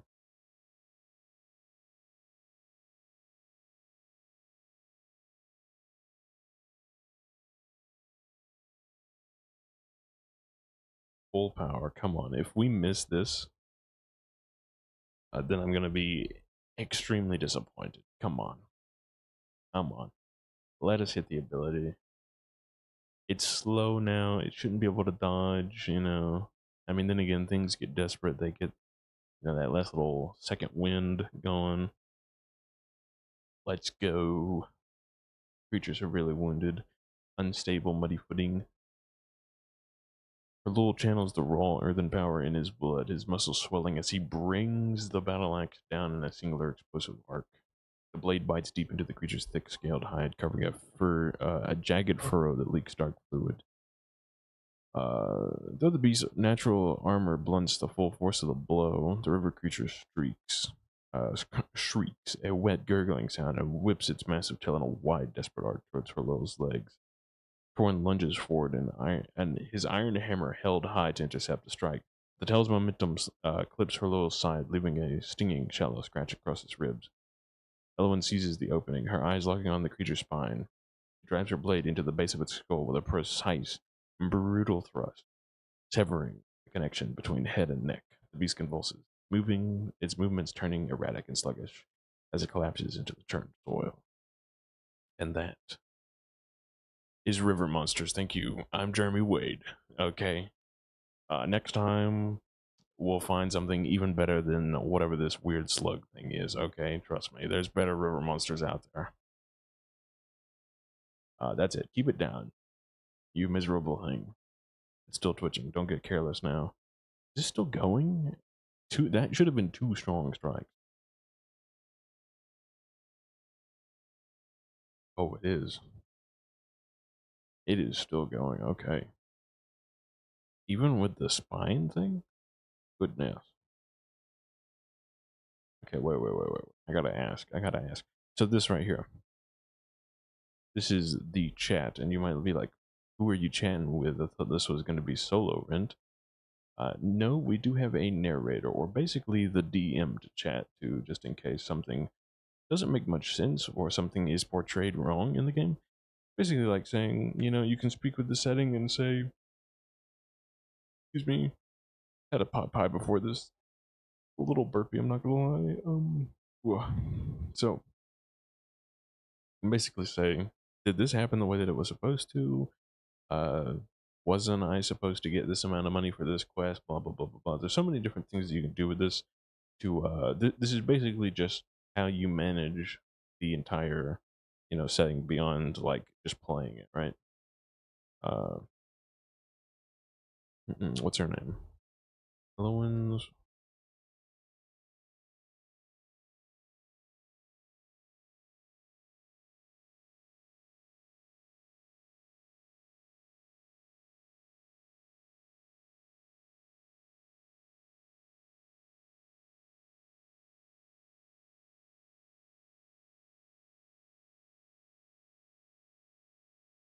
What do you say? For now, should be fully dead. While Alien's strike was narrated as a brutal hit to the spine, it wasn't fully finished. The beast mechanically, it's collapsed and dying, but as Lillian mentioned, it's still twitching and poses a small threat until those last few points of health are gone. Okay, so basically, its mouth is moving. That's basically the only thing that this thing has left.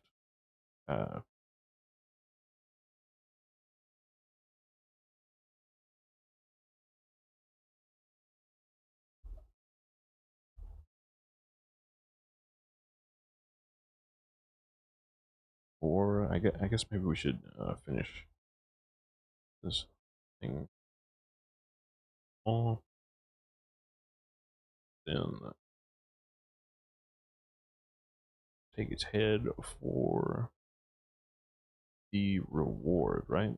I think that's how they typically do it. Ardent's Watch, every single time that I've sort of talked to Ardent's Watch, they're always like, just bring in the heads or, ears, whatever the heck. Something to prove that you've gotten something done. Sometimes I forget it. That's the thing with this. There's just like so many options that it's like, well, you can either wait for them to send out scouts to confirm that something is dead, or you can bring the proof yourself.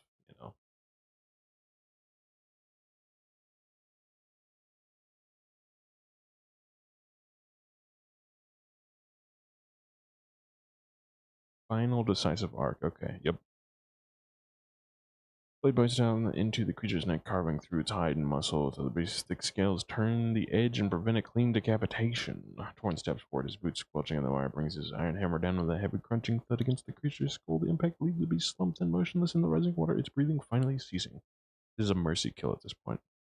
The impact leaves the beast No, Elowen lunges forward, driving her blade into the creature's throat with a final brutal thrust to ensure it stops breathing. The beast shudders one last time, dark blood pooling into the murky river water, leaving it near death and completely incapacitated. Don't let that little rat get away. We still need to know what else is hiding in these reeds. Okay. See, we got some experience there for defeating the river monster, 100% XP. That's why I didn't want to go for the goblin immediately.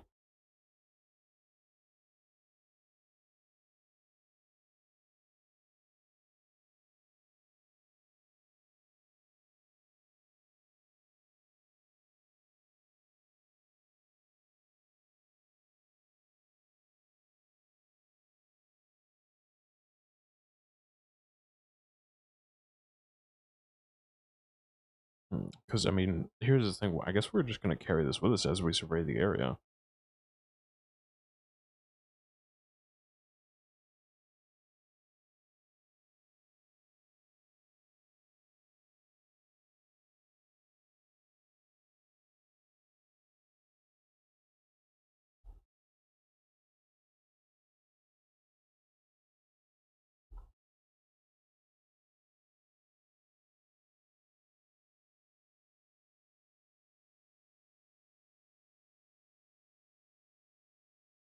Let's just hope that we get rewards for everything that we're doing here. So we get river monster money, we get survey money. That could be two copper rank quests done at the same time, even though it wasn't exactly a quest. That feels like it should be, worthy of quest, right? Elwyn hauls the goblin to its feet by the bound wrist, shaking off the thick river muck. Torn wedges his hammer against the creature's skull, his belt knife working through the tough scaled neck to claim a trophy. Grunting, hauling. I like that they give like little, statuses of what's going on, or like a status to the voice that he's using. We should get back into the surveying if we want to be done anytime soon. I'm guessing the AI, the voice generation, uses that whenever it's generating as well. Lul grips the goblin's shoulder, steering the prisoner toward the rocky rise of this rare's outlook. The group leaves the blood-stained water behind, climbing the slope as the river continues to swell against the banks. The outlook is a mess of splintered cracks, crates, and scattered, waterlogged parchment. The goblin stumbled over a broken crate, its eyes starting toward the reeds. They just laughed. Keep moving, you little wretch. We've got a map to finish and a bounty to collect. Watch the perimeter. I mean, if the goblins mess with us now, they got a death wish, right? We just killed the Gyrototus. Full stop. If we can't take on a group of little goblins, we shouldn't be out here. Okay. Lil stands at the edge of the rise, his axe resting against his shoulder as he scans through the surrounding brush. The air is damp and heavy, and the sound of the rushing river fills the silence between them. I mean, we should be in the clear by now.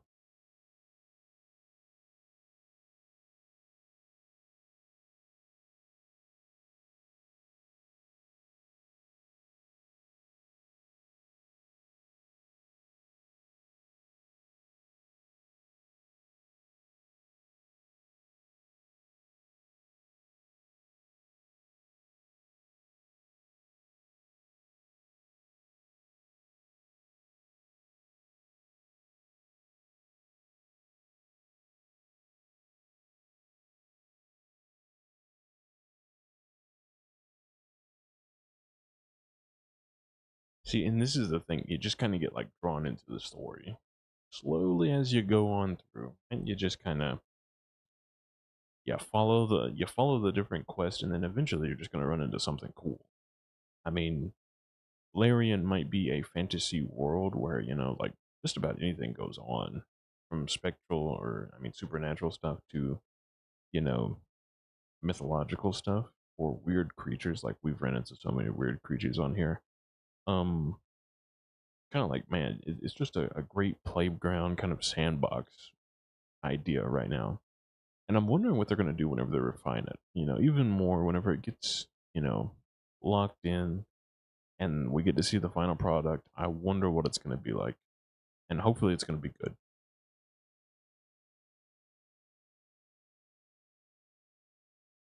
Erlul wipes the dark viscous blood from his axe with a handful of dry grass, his chest heaving as he surveys the muddy bank. He nods towards the scattered debris, the rising river, his voice steady despite the lingering adrenaline. Seems clear enough to continue marking, but let's not get careless. Torn grunts in agreement, pulling his water-stained map and charcoal sticks from his pack. I forgot that. Yeah, we probably shouldn't get wet with the map. That's terrible. He kneels by a relatively dry patch of rock, his hands moving with the practiced speed as he sketches the coordinates of an outlook and the creature's lair below. Keep your eyes on the brush, dwarf. I don't like how quiet those willows have gone. I mean, we did just kill like the apex predator in the area, so I mean, I imagine most things are going to be pretty still because I mean, we've got weapons slinging, you know, a lot of us around here, and a goblin tied up. Hmm. Shoving the creature down on the wood. She keeps one boot firmly planted on its shoulder, her amber eyes scanning the dense willow thickets for any sign of movement, while her hand rests on the hilt of her blade. Goblin Scout winces under her weight, its yellow eyes widening, darting between the adventurers and the dark swirling water of the silver flow. It lets out a low, chittering sound, its bound fingers twitching against the crate as it stares into the reeds. Nearly done with the markers. If the river doesn't swallow this ridge in the next hour, we'll have the survey finished and we'll be out of this muck. The river continues to churn against the bank, the water level creeping higher as the morning light filters through the thick, humid air.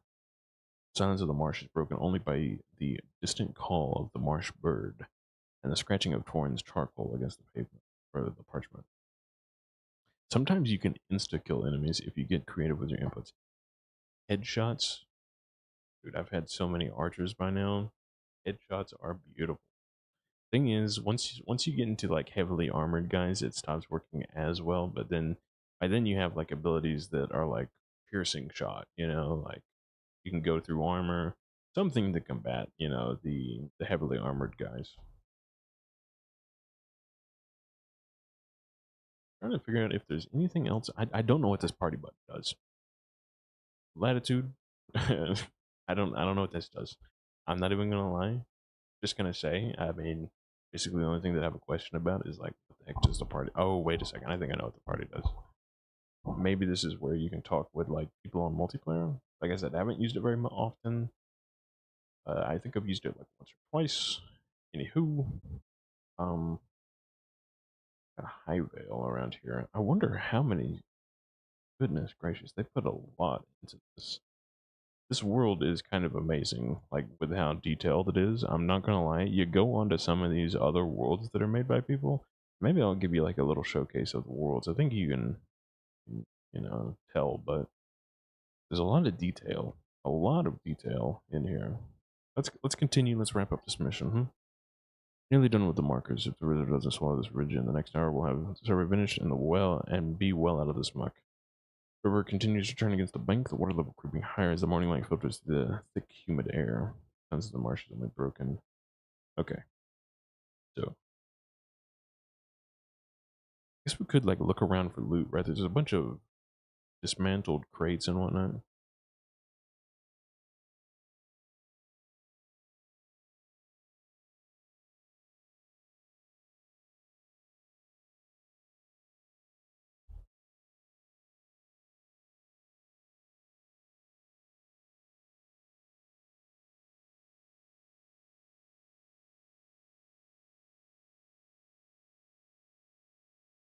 And we'll just see how this does. Maybe we find something cool. Oh yeah, but like I was saying before with Monster Hunter, like a Monster Hunter world, can you imagine like just hunting down things like that all the time and then not just taking the head for like a reward, like taking all the materials, turning it into a cool armor that you can use for the next battle, having like palicos. Oh my goodness gracious, that sounds amazing. I'm not gonna lie. Might need to get on that. That is a fun little idea. Even if it's like swapped around or something. Peak right there. Peak, son. Like I said, I don't know if anyone's done it before. I'm sure someone has, but goodness, that would be amazing.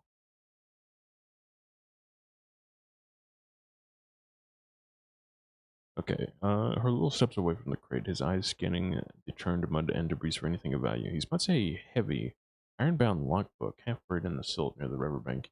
Its lid pried open and empty, save for a single waterlogged ledger tucked into the corner. Found something over here. Might be the manifest for the syndicate was looking for. If it's just a ledger, leave it. We've got the head. That's the only proof they'll get us paid. Grab it, Orc. If it lists what was in those crate, it might be worth more than the bounty itself. Lowell reaches into the mud, his fingers closing around the sodden, heavy book. Pulls it free. The page is thick and swollen with river water and shakes the silt. The goblin scout watches him, his eyes widening and flicking with a mix of fear and greed as he stares at the ledger in the Hurdle's hand. You can't be thinking about stealing from me right now, good sir. You are captured. You know what I mean? Like, come on. Is that a sharp, chittering noise? It's bound fingers twitching against the. We need to be like, be quiet. It's heavy. Might be worth look over once we're clear of this place. Yeah. All right, let's move. The river is rising too fast for my liking, and I have no desire to get caught in the middle of a flood. All right, I think we're done. I think we're done with the surveying and whatnot, and the weird river monster. Let's see.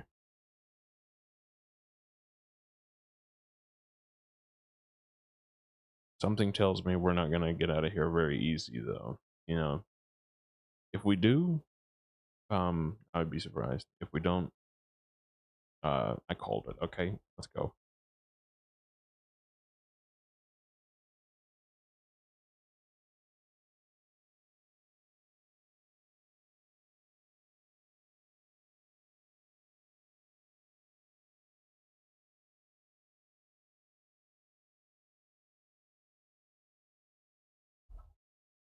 And it might be because we've been so vigilant. You know, just like sometimes if you don't say, keep watching the trees and whatnot, then eventually they'll sneak something in there. Something will sneak up on you.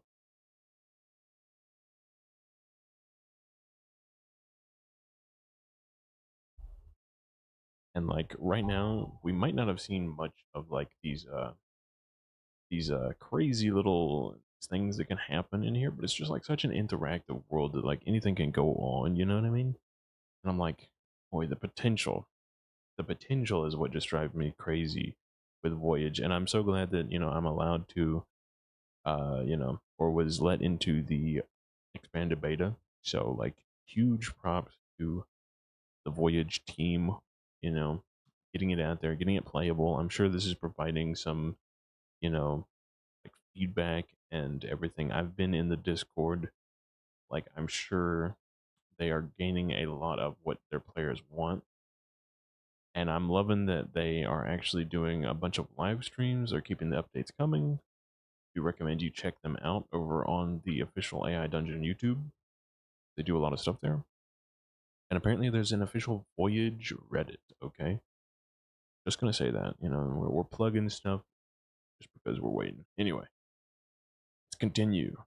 Elowen hauls the bound goblin to its feet, her grip firm on the shoulder as she jerks her head toward the trail. She keeps her eyes on the rising water, her voice sharp and urgent. Move. The river is hungry today. They have no desire to be its next meal. They do keep saying that it is very hungry. Goodness. He cast one look at the muddy bank and the creature's carcass before turning toward their path. Got the head and the ledger. It's enough for the syndicate to pay up to get out of the mire. We lead the way, our axe ready as he keeps a weary eye on the willow thickets. The group moves quickly, the mud sucking at their boots as they climb away from the river and back toward the main road. The journey back to the city is a steady, tiring trek through the rolling hills of High Vale. Sun climbs higher. Okay, well, surprisingly, we got out of there, pretty easy. Sometimes it'll be like, you know, the trek in the dark. I mean, I guess we didn't move in the dark. We just had morning light, right? So we kind of fought that thing. Did some more surveying in the dark, and then morning now. Pass through the city gates as the afternoon bell tolls, the bustling noise of the capital washing over them. Probably not a great smell from us, right? We smell like a river monster and a goblin. Also, what are we doing with the goblin? Are we turning him in as a captive? Like, what is going on? I don't know what to do with him. I guess he's going to jail, maybe. I don't know. The smell of meat and river salts fills the air. Excuse me. They might be treated kind of like bandits, you know. So just because they're small doesn't mean that they're not like looting and stealing. And he was definitely involved in something there with the crates, so you can probably tie him down for that. They pass through the city gates. Smell of roasting meat and river salts fills the air as they descend into the crowded, sheltered basin of Ardent's Landing. As adamantite chains hang above the lagoon, casting long shadows over the busy wharves. I love that wharves word. Printed D-hows. What the heck is a D-how? I don't know if it's just throwing me for a loop here. And the river barges jostle for space at the berths, their crews shouting over the din of the merchants and the travelers. Her little stands near the base of the great statue of Arden, the stone figure worn smooth by centuries of hands. City, goodness gracious, the description of the city here. They have put a lot into the setting. The city rises steeply behind them, a maze of dark stone and bustling life that feels worlds away from the quiet, dangerous reeds of the riverbank. Okay, survey the silver flows eastern bank completed. Okay, we are level 2 now. Can you imagine that? Okay, look, look, look. Our health is up. Perfect. What were we at? Like 107, I think. We're like 10 health up.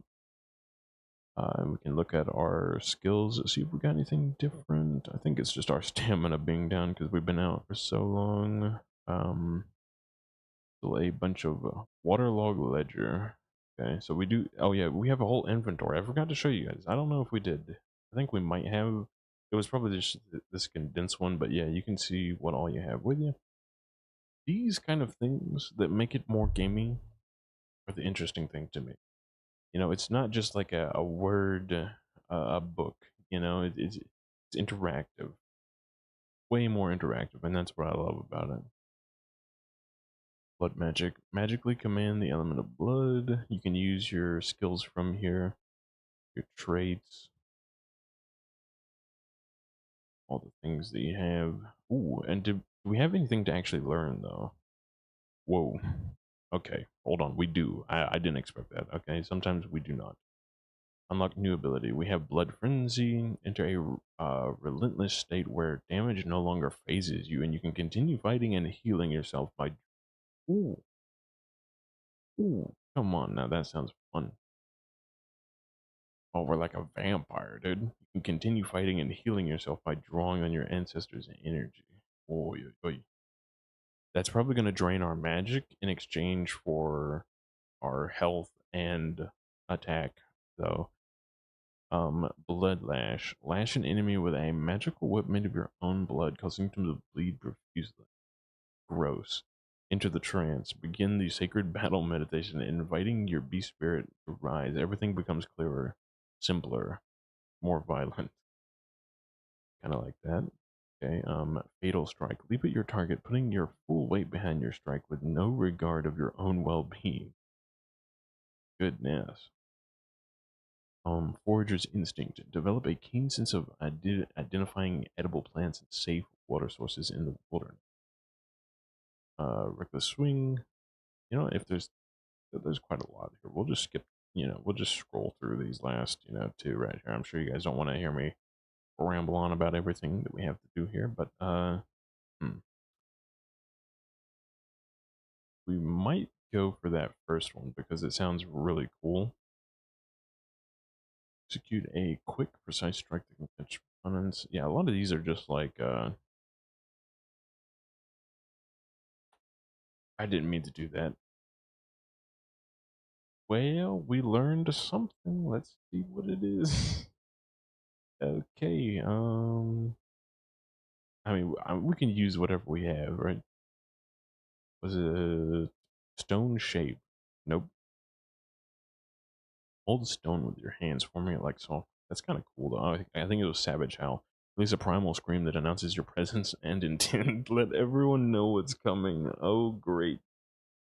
Oh, great. I mean, what a useful skill, We, ooh, I guess it's like a taunt. Maybe we can use it like that and draw attention to ourselves. But goodness gracious, that is kind of the last thing you want for something in hardcore. Everybody look at me, you know? I mean, we're not that healthy either. We're not playing like a tank around here. Like, she has 146. She would probably be a better tank than us. I would say, like, some characters have really good health stats, specifically blood magic ones I've seen, because they continuously heal and whatnot. Could be worth it though. I mean, we'll see. We'll mix it into something. Okay, let's get going.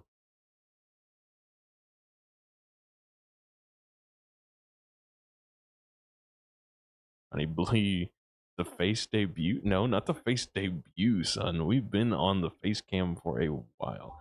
The face cam just comes in and out as you know I can. See, I bought a new webcam though, so it's easier to stream with the face cam. Used to be my phone. Looking good, mate. Thank you, Johnny Blee. How you been, mate? It's been a while since I've seen you, son.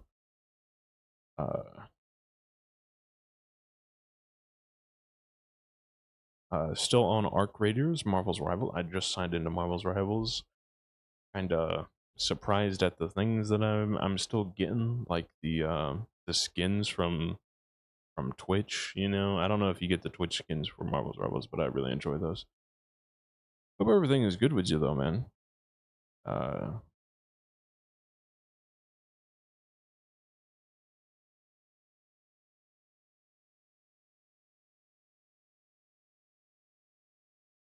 Everything going well these days. I'm mainly gonna lurk and finish some work. I've been grinding both, but a lot of rivals lately. Still gooping daily though. That's fair. Wait. I got one question for you. Any of the new characters your favorite? You know? Got any? But I do hope you enjoy your work and you know relax while you can. You know, I get that. I get that a lot. Uh,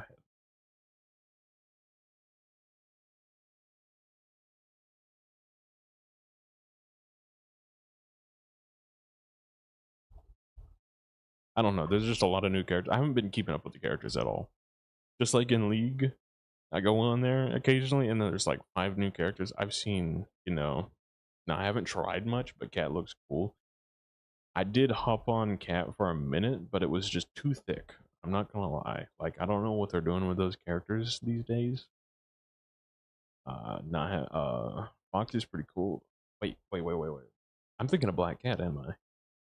Fox is the cool healing one. I might want to play her some more because you know how I like healing. I'd be grinding some of Lords and Lords to be. Oh, Lords and Lords to be. Oh, you're still trying to get Lords out there. Okay. Goodness. Um oh yeah, I went back on there and there was like so many different levels of Lords. Like I didn't expect that whenever I came back to Rocket. My icon has like the cool like red eyes glowing kind of introduction for the character now. Kind of sick, but I'm like I'm surprised that I'm only at like halfway there. Goodness. How long does that take? Do you know? Like, have you leveled one up completely? Because I don't think I have. I have like 300 hours on Rocket and it's still not at the top. So I'm like, how long do you have to be grinding a character for that? Oh, 40 or 45? You're D3? Goodness. Ooh. Dude, you got to be pumping some serious hours into that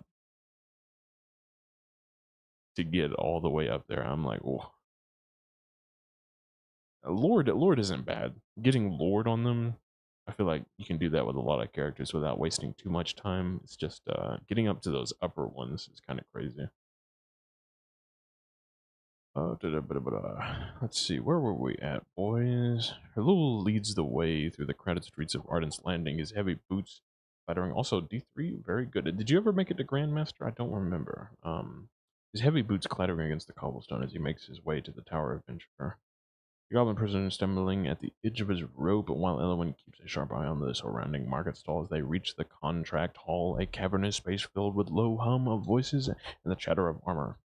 Will strides up to the central desk, a heavy waterlogged ledger tucked but underneath his arm and the goblin's head swinging from his belt. We finished the survey. Here's the proof of the beast and the manifest we've pulled from the mud.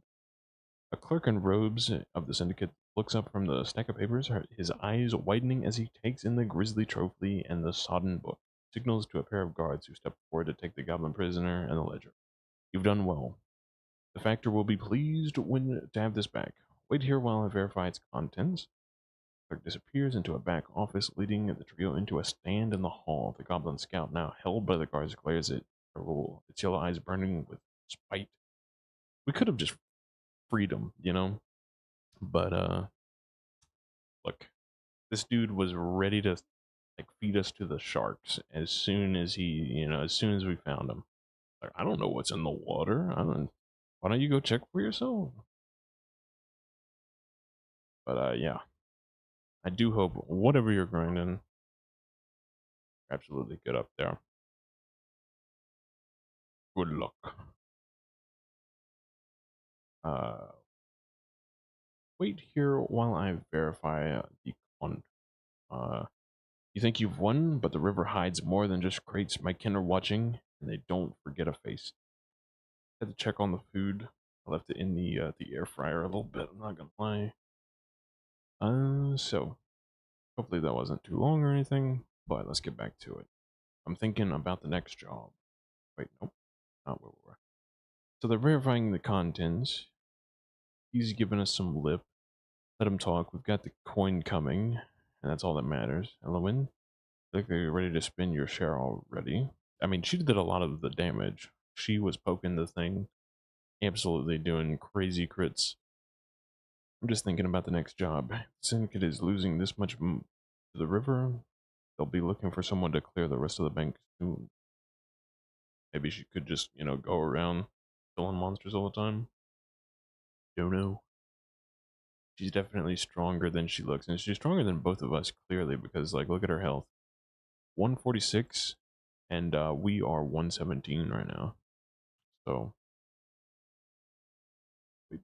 for the processing.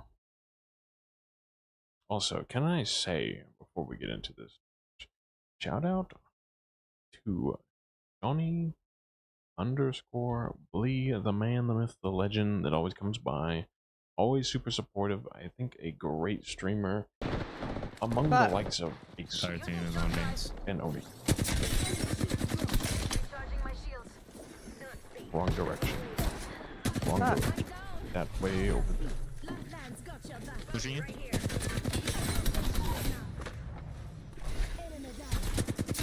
Oh my god, I needed to reload. Thank you, John.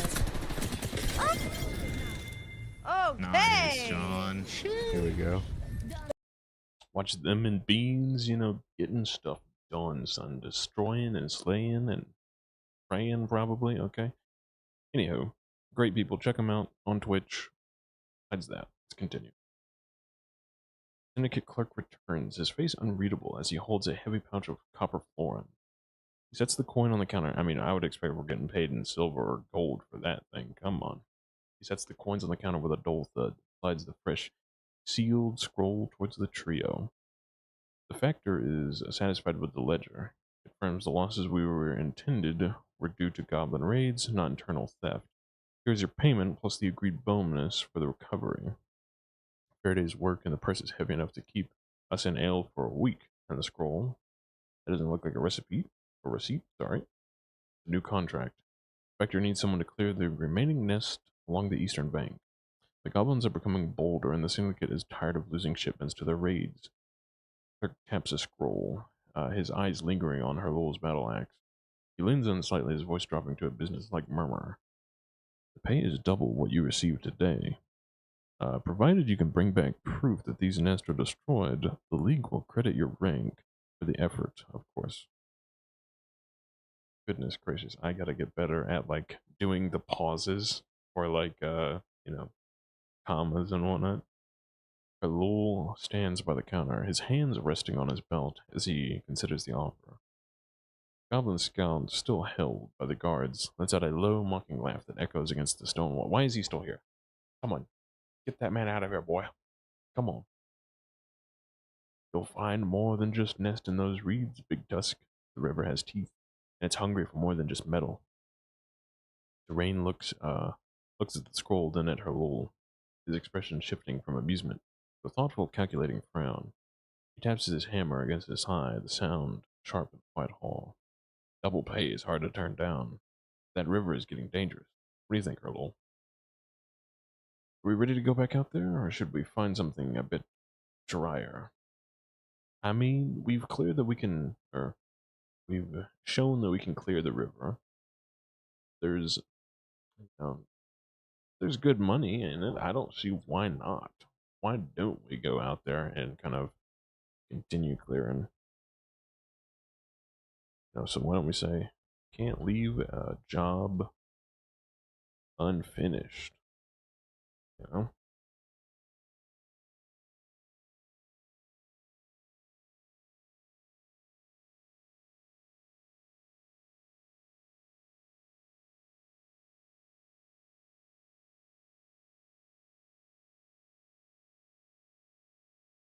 besides, the pay is good. The pay is goo. Goo goo gaga. Okay, chat. Anywho. I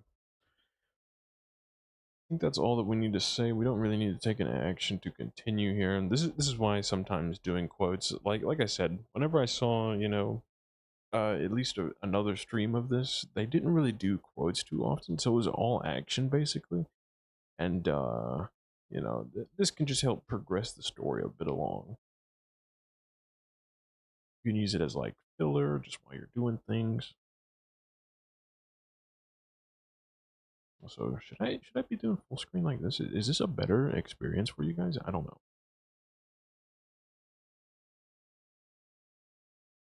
Herlul leans in, heavy frame against the counter, his tusk catching the dim light of the hall. Looks at the scroll, then back at the clerk with a firm nod. Can't leave a job unfinished. His head back out there, besides, the pay is good. Elwyn sets the scroll back down on the counter, tapping the parchment with a single callous finger. She looks at Herlul with a sharp, knowing glint in her eye. Pay is worth the risk, and we already know the terrain. We'd be fools to let someone else claim the coin for work that we've already started. Torn scratches his braided red beard, gaze shifting between the scroll and the dark, bustling hall. I do think we should go out for like drinks or something, a little bit of a rest and relaxation first. Oh, why not? He sighs, then gives a reluctant shrug. I think he doesn't like the water very much at all. I'll go if you're going, Harlow, but we should stock up on rope and maybe hire another hand for the deeper reeds. That water is getting too high for just the three of us. Fair enough. You know what? Fair enough. Going to be capturing goblins like out the wazoo out there. He dips a quill into the inkwell and begins to mark the document with the syndicate's seal. Wise choice. Shall I have the supplies ready at the northern gate by dawn? The factor expects the nest cleared within 2 days. We can do that. The guards haul the goblin scout towards the holding cells, his mocking laughter fading into the distance as it disappears behind a heavy iron door. The hall grows quiet, the weight of a new contract hanging in the air between the three companions. Herlul turns away from the counter, his hand resting on the hilt of his axe. What the heck was that? Having trouble connecting. Please do something. That might just be for the generation there, though, so it might be connected. We should be good, though, I think. Okay. So he's going to get us the rope. That's basically all that we need. What else could we know? What else could we need? Besides that, I mean, like, what are we wearing right now? The usual things that I get are like armor and a weapon if we need one. Because I mean, how many florins did they give us?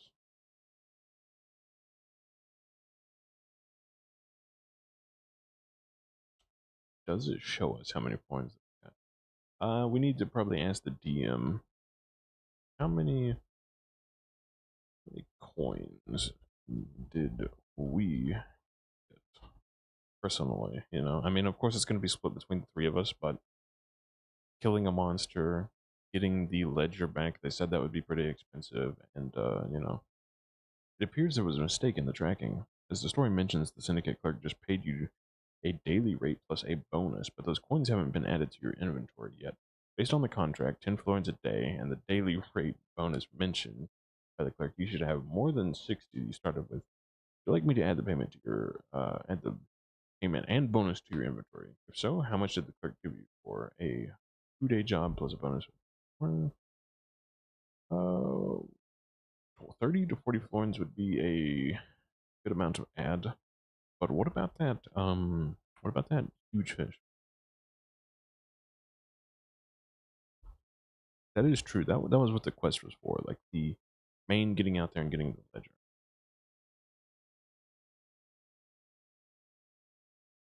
I'm wanting to make the moolah here, not 30 or 40. Come on.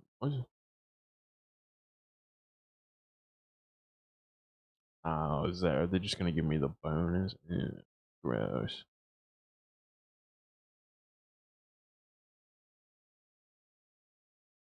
Uh,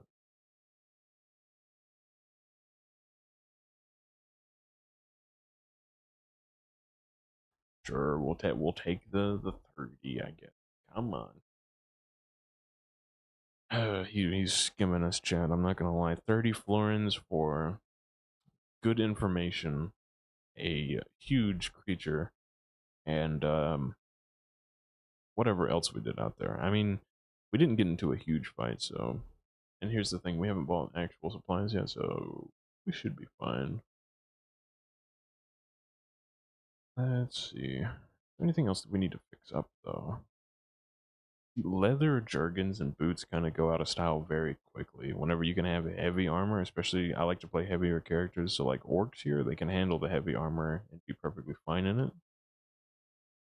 Thing is, in this one, I don't think we're going to be fighting many humans, so we're not going to get the chance to loot like full plate armor off people.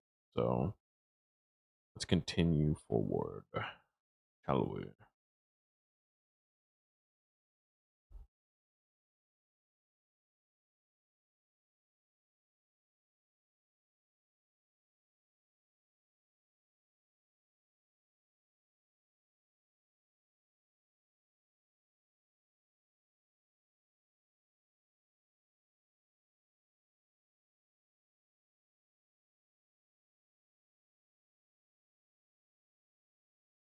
And we can hire someone while we're out at the tavern.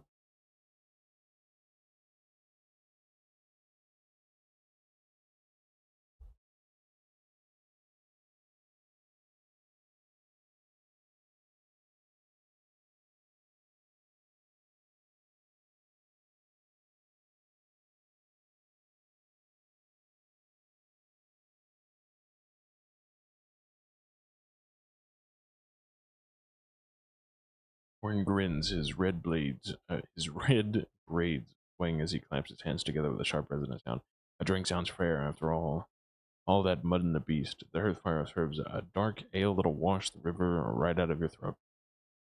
When she's her blade, she had the blade out this entire time with a soft click. Her expression cynical as she eyes the crowded hall. Hiring new blood at a tavern is risky, Hurl. Most of these drunks can't tell a sword from a shovel, and I'd rather not die because some amateur tripped over his own feet. Hey, look, we're all amateurs, okay? I'm copper rank, okay? We don't need that. Don't need that discrimination right there. Come on. Still, one drink won't kill us. There we go. That's what I'm talking about. Come on, it'll win. Let's go. Sure, they're not all just, absolute alcoholics out there anyway. Three adventurers turn away from the syndicate desk and push through the heavy oak doors of the Tower of Venture, stepping out into a cooling air of the late afternoon. Sounds of the city swell around them, the clatter of carts, distant tolling of bells, the constant rhythmic flow of the river. They make their way through the winding streets of Ardent's Landing, the shadows lengthening against the stone walls. The Hearthfire's tavern sits tucked into a corner near the market, windows glowing with the warm amber light of alchemical lamp. Inside, the air is thick with the scent of roasted grain and a smoke pipe. A few patrons sit at scarred wooden tables, their voices low and steady, while a barmaid moves between them with a tray of heavy mugs. Arlul leads the way to a vacant table near the hearth, feet of the fire pressing against his back. He drops his gear with a heavy thud, the wood of the table groaning under the weight of his axe. Beautiful. Beautiful, beautiful, beautiful. Let's see what we can find around here, these are the kind of side quests you need to go on to kind of, you know, find some interesting things. Like imagine we overhear like a nice little quest that isn't about the water. I mean, like we got that tip about the rising water level before, you know. Imagine, dude, imagine if we didn't hear about the water level before we went out there, and then we would have been in the water monster's territory at his mercy if we didn't like keep moving quick enough or took too long dealing with the goblin.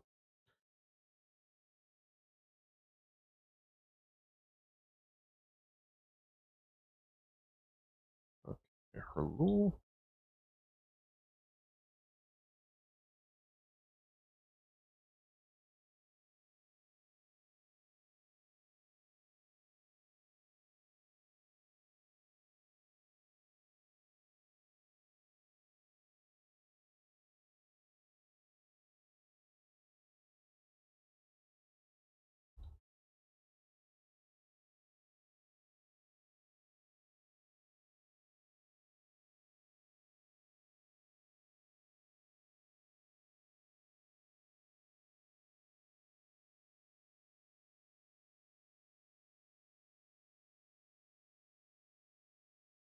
Hey, we got a success on eavesdropping, basically. Surprisingly, we were pretty good at getting some stealth out of the way. Coming right up, big guy. You look like you've had a long day in the mud. So we signaled over the barmaid 3 of your darkest ales and keep them coming until the bottom of the barrel shows. Goodness gracious. I forget that we're drinking with a dwarf here. He's probably going to have his fill. And yeah, we're gonna be here for the long time, for the long haul. Okay. Illinois leans back in her chair, her eyes darting but across the room as she dismisses a group of loud, drunken sailors and settles her gaze on a quiet, scarred man sitting alone near the back. The barmaid returns with 3 heavy mugs, a dark liquid sloshing over the rims as she sets them down with a practiced thud. That hits the spot. Anyone here looking for a bit of coin and a chance to prove their worth? Herlul says. A few patrons glance towards the table, but most return to their drinks. Though a young woman with a heavy leather pack at the next table looks over, her eyes lingering on Herlul's act. She's been watching us since we sat down. Might be worth a word if you're feeling persuasive. You know what? We are a charming fellow, okay? So, come on. Let's lock in. Lock in, Chad. Maybe we can kind of, you know, sway her over. We don't have any, like, persuasion skills right now, but come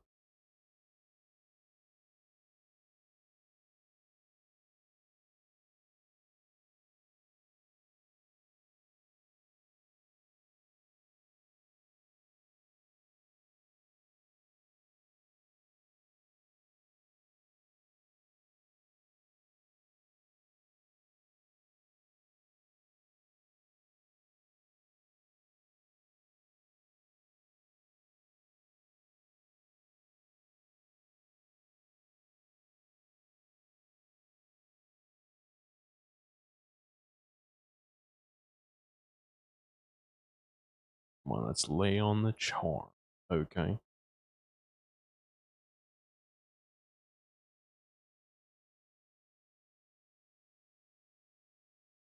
I don't know. If she's anything as good as Elwyn, then this will be a good team member right here.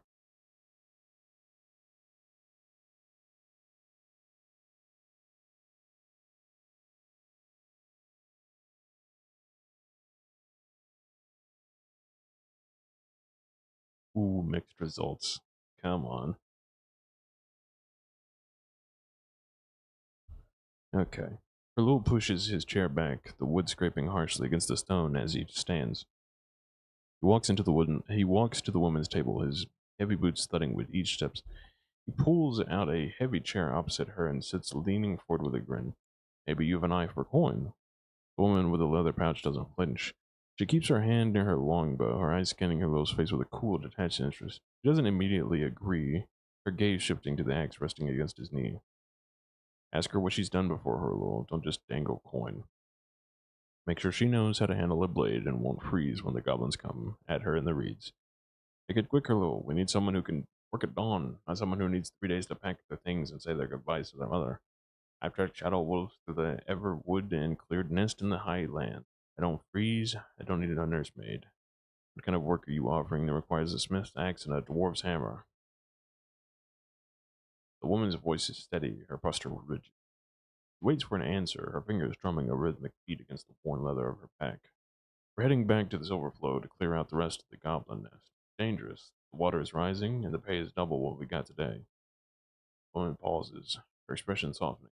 Fraction continues, or considers the mention of the river. She looks at the three of them, weighing the risk of the promise of coin. Double pay for goblin nest? I've seen worse for less. If you're leaving at dawn, I'll be at the north gate. Don't expect me to wait if you're late. So yeah, I mean that was an easy enough, gathering on, I mean, that's one way to get him. The syndicate clerk acts.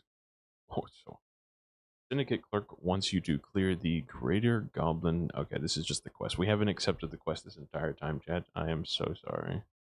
Let's see. We still have that close 2 copper contracts and apply to a league registrar for bronze rank. So we are still copper rank. Okay, we are the babies around here. Okay, the new blood. Sounds like we got a veteran.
There we go.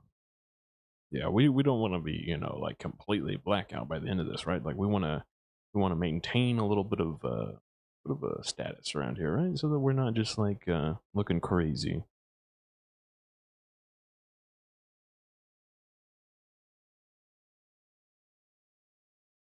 Brienne, oh, that's her name. Okay, Brienne stands. Her movements fluid in practice as she reaches across the scarred wood to grip her cool's hand. Well, her palm is calloused. Her grip is firm and steady. I'm Brienne. I'll bring my own rope and a full quiver of arrows. See you at the gate.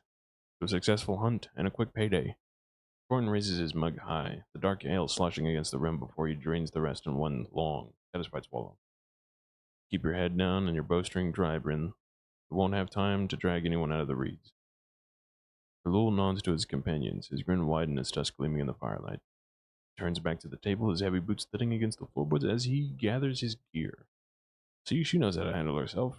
Let's not make ourselves look like fools before we even work together. The group finishes their drinks and pushes out into a cool evening, the Thousand Lights Market. The arena floor is a maze of flickering cool fires and shadows. The thousands of brass lanterns overhead casting long dancing shapes against the ancient stone walls. They weave through the stalls, the smell of roasting meat and damp earth clinging to the air. The market is quieter now. The crowd is thinning as the city prepares for the night. Concerning up there. Very concerning. I don't know what's going on, but hopefully it's saved just fine. This is a beta. I must remind you all. Maybe I should put that in chat. No, it says it in the title, right? I think so. Beta test incoming. Yeah, this is a beta. So, I mean, if things go wrong, that's probably because of that. I've not had any save problems, actually. We've been very good about it. Like, not a single story has gone missing or anything like that.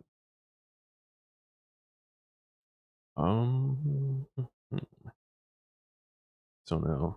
Let's see.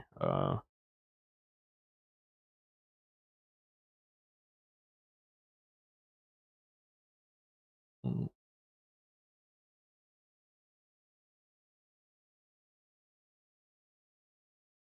Group up and head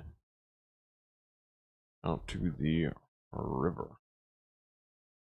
Let's see how useful she's going to be. The thing that I do notice is she is an archer. So we've got an actual little bit of range with us, right? So we've got an axe, a hammer, and a, if I remember correctly, a fencing weapon, maybe some sort of sharp pointed sword that is good for precise strikes, is all I can remember really. Um, but an archer here would provide some nice long range. Okay. The morning sun barely crests the horizon as the group passes through the north gate. The heavy iron doors groaning shut behind them. Bryn walks with a steady, rhythmic stride, her leather pack shifting slightly with each step. Gordon checks his map one last time, his fingers tracing the ink lines before he tucks the parchment away. Elwyn keeps her hand near her belt, her gaze sweeping the tall grass that lined the road. They travel through the rolling hills of the High Vale, the air growing damp and heavy as they approach the river. The path narrows, turning from packed dirt to a treacherous, turned mess of gray mud and shallow pools. The scent of wood smoke and rotting vegetation hangs thick in the air, signaling their proximity to the march. They reach the muddy landing, where the ground slopes sharply towards the water. Several flat-bottomed skiffs sit moored at a rotting piling, their hulls caked in thick, dark silt. The river flows sluggishly, its surface broken by patches of reeds and floating debris. Lil steps out into the embankment, his boots sinking into the wet earth. He scans the area, his eyes catching the sight of arrows, or of a narrow, winding path that leads upwards towards a series of woven reed structures. Looks like the goblins have been busy. That path leads straight to their main gate. Keep your voices down. We aren't here to announce our. I just hit like a roar right there. Hit the roar ability. Come on, this is the perfect time for it. I would love to see that. We're gonna use it inside the camp, I think. Uh, keep your voices down. Blah, blah, blah. I'll take the lead.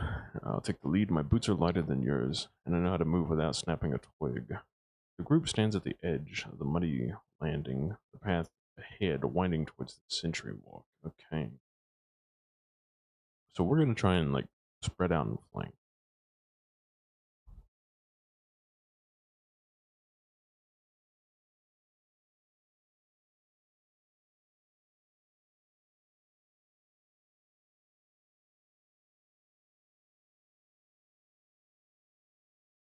We gotta get, a little bit of surveying going on, right? We want to keep make sure that everything is, you know, nothing fishy is going on in the side of the nest. Okay.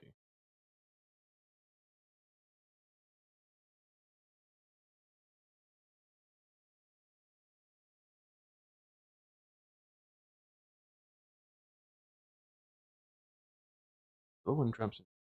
I mean, hopefully this is just a stealth fail. Because, like, what else could be happening? Could have fallen into something. Lul attempts to signal a wide flanking maneuver, but the mud beneath his boots gives way with a loud shock, and then a loose reed snaps into his wing. Sound carries across the march. Shrill, chattering alarm erupts from the sentry walk. Oh, great. We're cooked, chat. We're cooked. I'm kidding. We can probably make our way through this. A goblin sentry perched on a rotted piling spots the movement and raises a brass fire stick pointed directly at Hurlel. Intruder, the big green one is here. Oh, they know me. Maybe I can just like, hey, I mean, distract him a little bit. Bran releases her arrow, the shaft whistling through the damp air and striking the sentry in the shoulder, knocking it backwards off the piling into the shallow water with a splash. Too much for the quiet approach. Keep moving to hit them before they rally. I'll stop now. The alarm is already out. Push through the mud and get to the gate. Let's go. He ignores the sucking mud and aims to reach the flank of the reed structures before the rest of the tribe can swarm the path. Okay, yeah, we gotta get in there right now. Dude, I wish we had like a good charge ability or something. Um, let's see.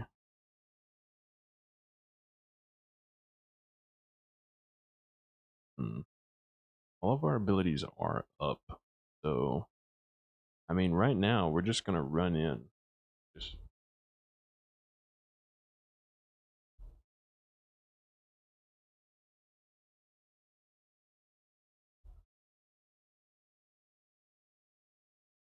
lock in.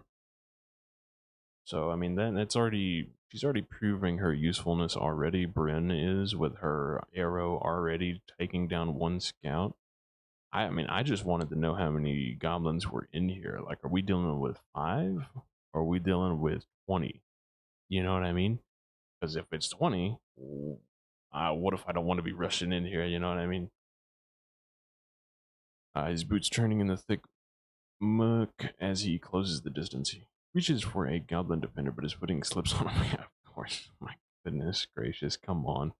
Dude, we cannot catch a break, causing his grab to miss its mark and leave him off balance in the mud. Bryn draws her bow, the string humming as she looses a heavy arrow. The shaft bites it deep into the goblin defender's shoulder, pinning the creature against a reed wall and leaving it reeling in pain. Dude, we've had an ability like that as well, like where you can pin things with arrows. Love that move. Elowen sprints through the mire, her blade flashing as she reaches the gate. She drives her steel into a goblin's throat, the creature choking and collapsing into the reeds, incapacitated by the strike. Holy moly. Torin charges the gate structure, his iron hammer swinging in a wide arc. We can't do nothing. We just basically slip. Dang it, son. Keep the pressure on them. Don't let them find their footing. They're breaking her. They'll get up and push through that gap. Have high ground covered. Move. Sentry walk groans under the assault of the. I'm guessing it's only like maybe five tops. As the structure begins to gilt toward the central nesting mound, goblins scramble. Their chanting turning to panic shrieks as they retreat toward the inner camp. Okay, goodness. We're going to break it in there. Man, oh man, we need some solid ground to be able to do anything. Come on, for a little. Come. This is why we should have kept athletics. I'm really regretting it. Oh, like what is craftsmanship doing for us right now?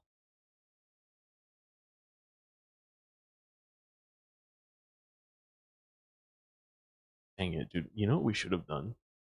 Whenever we killed the creature, we should have taken some materials. Could have made a weapon, or maybe like improved our weapon with it. Dude, I bet we could have. Oh, that would have been sick. Next time we run into a monster chat, remind me to do that, okay? Like, it probably could have increased our armor with the scales. Something like that. It looks like we actually did something this time. The little charges into the heart of the camp, his massive frame slamming into a goblin defender. He catches the creature by the throat and hurls it aside, the goblin crashing into a pile of discarded crates with a sickening thud, left gasping broken in the wood. Goodness. Brian tracks the goblins, attempting to rally the others. Okay, we gotta saw the disconnect. Goodness. Okay. Her blade, a burst of steel. She slashes across the crest of one goblin, blocking the path. The creature stumbling back with a deep bleeding gash clutching his chest as it collapses into the mires. Oh yeah, I forget that we can just raw hand. You know, we're good at like unhand combat, so we don't even need the axe out here. Wood shatters and the entire frame collapses.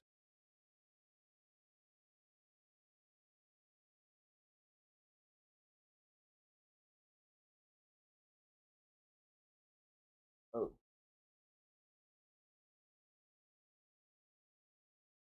sorry about that, chat.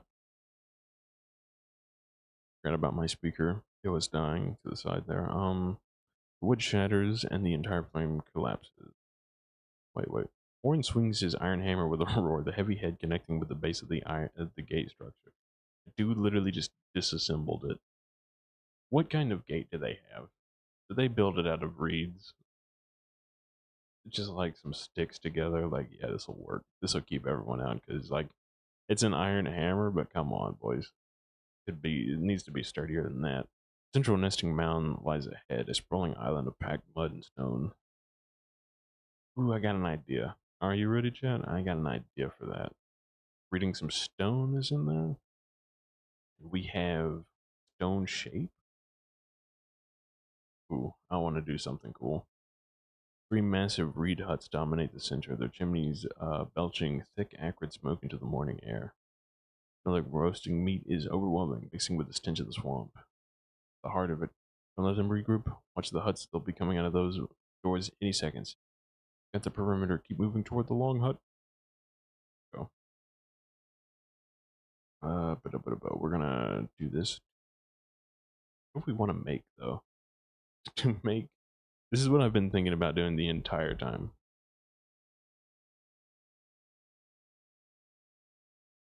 Is this like go on?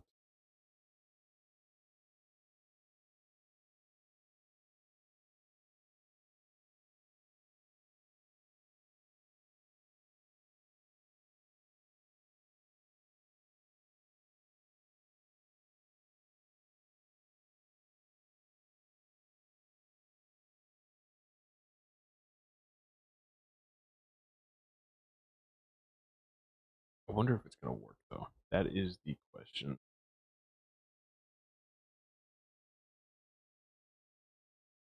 I mean, it should. Basic success. I'll take it. Grab a quick snack right here while this is.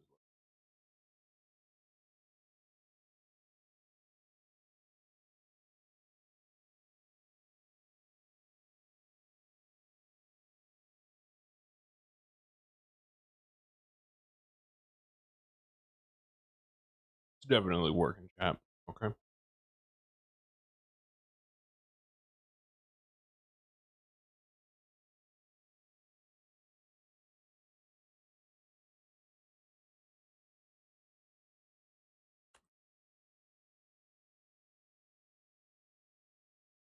Okay, here we go.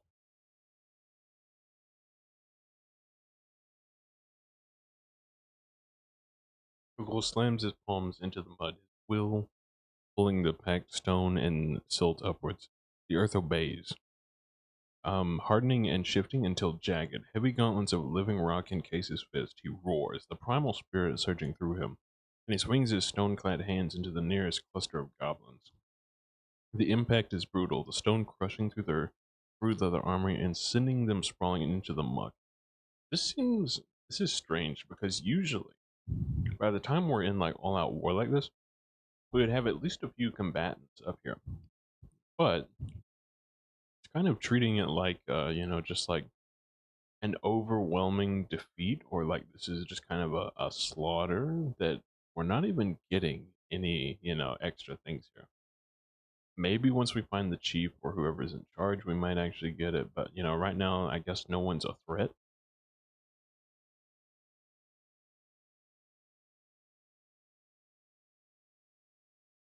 Uh, Brienne pivots as a goblin bursts from the nearest reed hut, eyes wide with panic. She doesn't hesitate, drawing her bowstring to her cheek and loosing an arrow point blank range.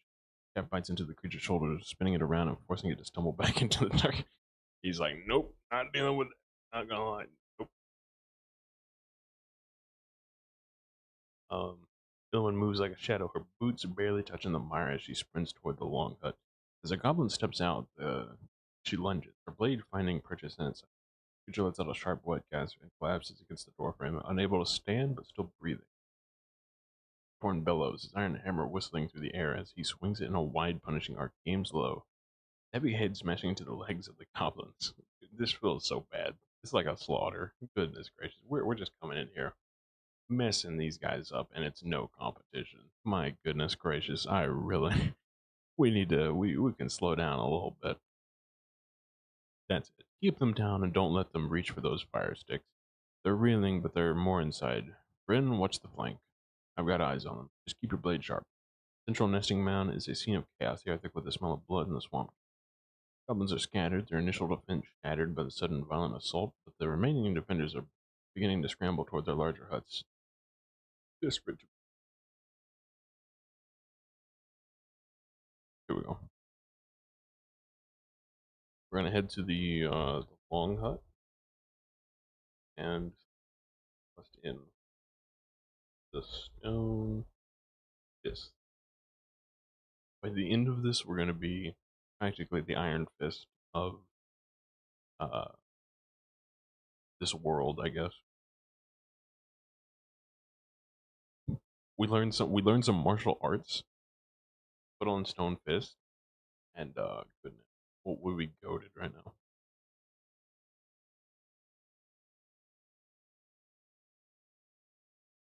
I mean, we honestly have the same amount of skill in battle axe as we do unarmed, so we should be doing around the same damage, right? The little charges toward Portuguese long hut, stone encased with swinging with the weight of a landslide. Slams his heavy rock hard knuckles into the cluster of goblins, spreading the impact, sending them sprawling into the bottom. Ribs. Oh yeah, I forget that we're berserker. Oh, dude, this is okay. Because even if they do start fighting back, we're just gonna go berserk basically. Um, she loses a heavy arrow that strikes the creature square in the chest. Force of the impact driving it backwards toward where the wall's hut, where it slumps, clutching its side in agony. Elwyn lunges at a goblin emerging from the central hut, her blade finding the creature's throat in a swift, brutal motion. The goblin chokes, clutching at the steel as it collapses into the mire, incapacitated by the strike. Just left and right, we're dropping them. That's the way. Keep them pinned in the dark. Don't let them up. They're trying to clear the rubble. I've got the doorway covered. Keep your eyes on the sides. War Chief's long hut looms ahead, walls reinforced with scavenged timber and draped in tattered, mud-stained banners. Inside the low stone fire pit smolders, casting, all this stuff. With bone trophies and rusted metal scraps. Okay. Let's see. What can we do? Should we howl right now? Just make them all go deaf.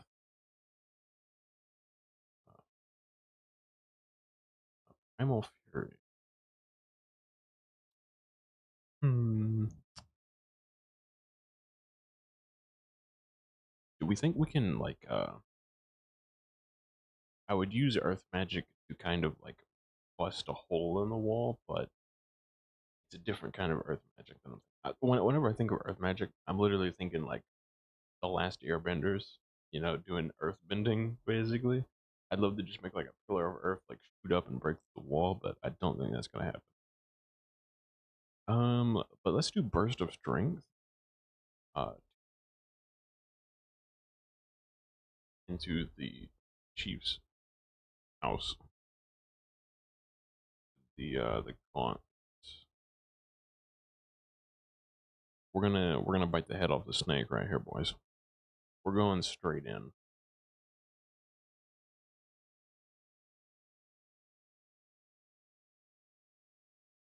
Look, if they don't have a chief, they're going down even easier, or they're gonna run,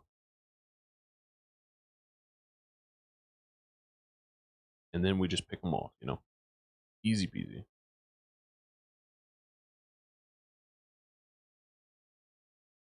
Stone encased fist glowing with the raw power of the earth. Slams his heavy rock hard knuckles into the reinforced timber of the longhouse's entrance, with splintering and collapsing inward with a thunderous crash that shakes the very ground beneath him. The dust clears, crack a bone chewer explodes from the dark interior, her heavy blade raised high. Brings the steel down on his average calculated cleave, aimed directly at the gap between her little stone gauntlets and his armor. Oh goodness, we have pushed too far forward. I thought we were supposed to be covered. Bryn, where's that cover fire? Come on. Um, Staggering him and leaving a jagged bleeding wound that seeps dark into the mud. Dark blood into the mud. Brienne, oh, there she is, actually. Instantly, her bowstring snapping as she looses a heavy arrow. It whizzles through the air and strikes Kraga's weapon arm. The impact forcing the goblin to flinch and leaving a shallow, stinging scratch across her forearm. Come on, boys, we're gonna need better than that. Behind the war chief, while she is distracted by the arrow, she drives the blade towards Kraga's exposed lower back, still biting into the goblin's leather armor and leaving a thin red line across her skin.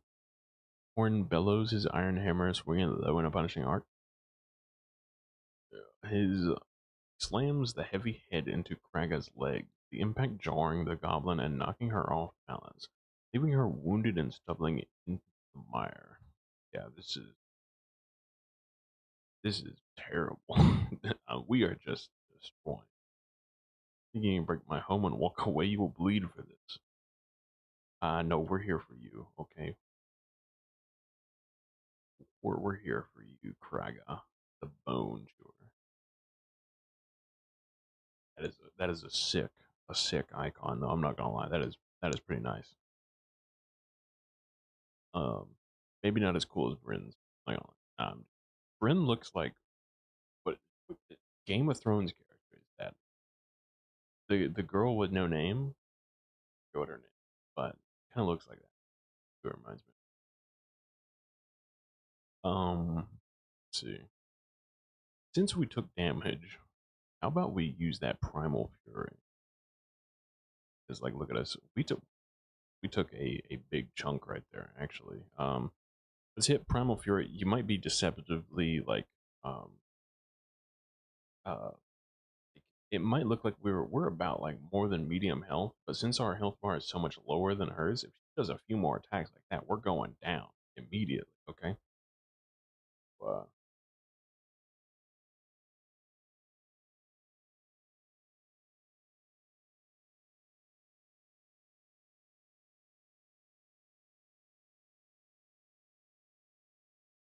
let's go. Come on, we got to finish this quick. But thankfully, I mean, we're all here. We're all doing good damage. We got the iron hammer. We got everything else. Raga's off balance. Yeah, look at all these pluses to us. Not a single thing going down right now. Besides the fresh shoulder room. Okay, yeah, but that's what the ability is for. It's to use the injuries that we take to do more power anyway. Lil ignores the fire in his shoulder, the primal spirit within him turning his pain into a cold, focused rage. He lunges forward, his stone-encased fist blurring as he drives a heavy, earth-hardened blow into Kraga's midsection. Impact leaves the war chief gasping, her breath knocked out as she staggers back, clearly wounded but still standing. Kraga roars, her face twisting into a mask of pure fury. She pivots on her heel and swings her heavy blade in a forward arc, still biting to Hercule's exposed ribs, and we are tanking. Okay, we might have to pull back a little bit. The force of the blow sends him reeling, his armor buckling under the weight of the strike, leaving him wounded and gasping for air. Him, she doesn't hesitate, his iron whistling through the air. He slams the heavy hit into Kraga's planted leg, the bone jarring impact forcing her to buckle. She drops to one knee. Her stands shattered as she fights to keep balance in the mire. You think a few scratches will stop me? I have bled for this land before you were born. Keep her down. She's losing her footing. Finish it. Fading. Don't give her a second to breathe. Yeah, we're doing good damage here. Oh my goodness gracious. Yeah, we have to move. We have to retreat right now. Let's see. We just move back and start howling from the back for no reason. I mean, okay. Actually, that might actually work. Okay, think about it. We move back, but then we scare the little ones from attacking our team. Um,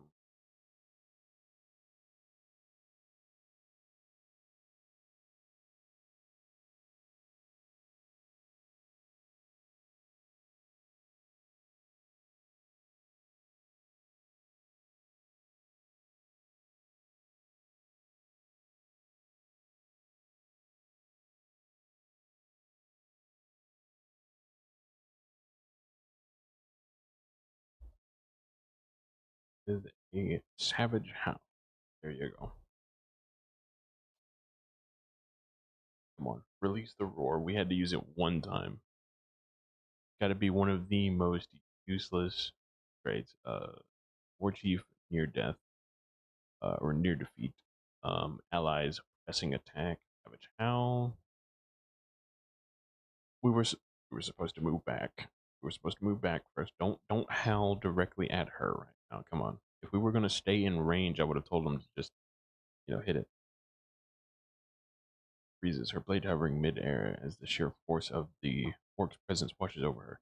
She stumbles back, her eyes widen a flicker of genuine hesitation as she lowers her weapon, momentarily cowered by the display. Bryn pulls her bowstring back. I'm just gonna skip it because like you know you know what they're doing. They're aiming, they're shooting, and he's gonna hit the iron hammer. She glances at her oil. Her expression unreadable, and she steps back to give him space. Her eyes scanning the perimeter for any other threats. Bryn pulls hammer back, the iron head thudding into the mud. Watches Crag-Eye, just heaving it. He keeps his hands wide and ready, waiting to see if the war chief will break or strike again. Have the spirit of a mountain in your throat, Orc. That does not make you the master of this swamp. Don't listen to her, Lul. Just buying time, finding her footing. Why are you guys not doing the thing? Come on. Beyond their masters here. Let's finish this before the rest of her kin decide to join the party. Did we do no damage that entire round? Oh my goodness. Oh, they all staggered. Great. We staggered them all. Beautiful. Dude, this is where having something like that blood magic ability would come in so handy where we can, you know, just get in there. We have to with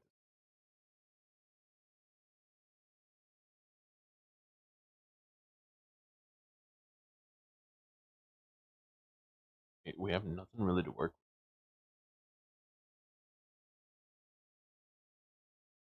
Let's see.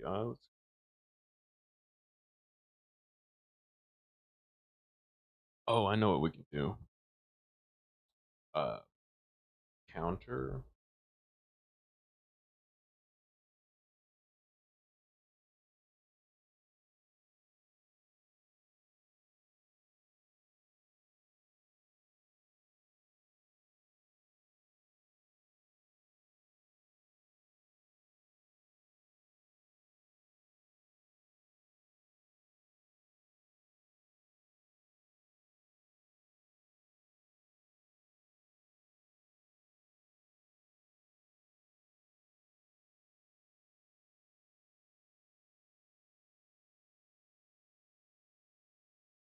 If we could do that with one hand and then like, grab the thing, whoop out, that would be amazing. But I don't think we're going to be able to do that. So I mean, I don't want to risk it right now. We're kind of low health. Okay.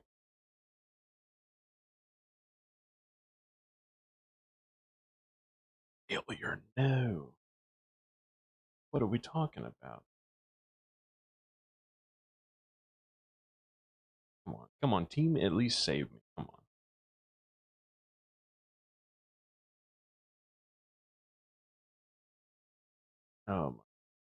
Uh, Clamping on the flat of Crag's blade, he runs his voice a low rumble as he stares down. You are no longer the master here either. Crag's eyes narrow. Cleanse her feet and twist her body using the weight to wrench the steel from Frillo's grip of the scarp. Jarring snap that leaves its stone gauntlet scraping against the air. Bryn seizes the moment. Does her. Yep, yep, yep. She hits this time. Elwyn darts a low blade, uh, wipes the back of Kraga's. Now she's on one knee, head connecting square, the head connecting squarely with Kraga's weapon arm. So we're just basically trying to disarm her and kind of capture her, not really. Save your breath for the chain, Goblin. It's over. Don't get sentimental. Make sure she's on. Yep. At this point, we just gotta wrap her up, keep her going.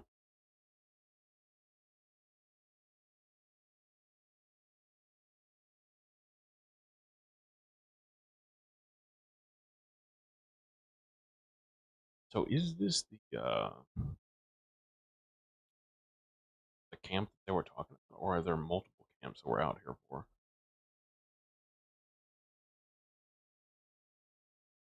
The teeth of the silver flow. Syndicate clerk wants you to clear the greater goblin, the goblinate nest along the eastern bank of the silver flow to secure a trade shipment. He offers double the reward pay and league credit if you can provide proof that the encampments have been destroyed. Um,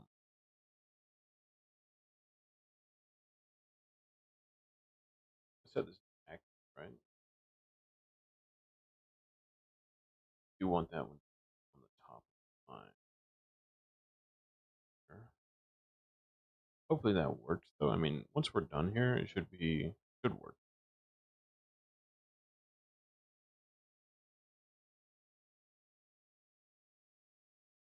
Oh yeah, and we're really good at unarmed combat. Come on. He twists using his leverage to force Chief down into the tuck, hitting her firmly as she struggles beneath the grip. Elowen moves in a blur, stepping behind her to see her weapon arm. Torn drops his iron hammering with a heavy thud and pulls a length of rope from his belt and he works with a connected speed. Why are you so good at tying people up, Torin? I want to know. He's also the one that tied up the goblin, right? Why does he always got some rope on him? Goes out hog tie. Think this ends with rope? My kin will tear this fort apart instead. Let them try. They will find their leader waiting in chains, not for you. Keep your threats for the cage, Kraga. We're here for the contract, not your war. And yes, you can become friends with these guys. You'll notice that we are, relationship -6 with her, probably because we took her down. But, if you wanted to, you could have just betrayed all these other guys. And like, you know what? I'm becoming a goblin war chief today. You know what? We're we're doing goblin side quest right now. Yeah, that's you can just go however you really want with it. That's the interesting part about it, is the freedom. Um,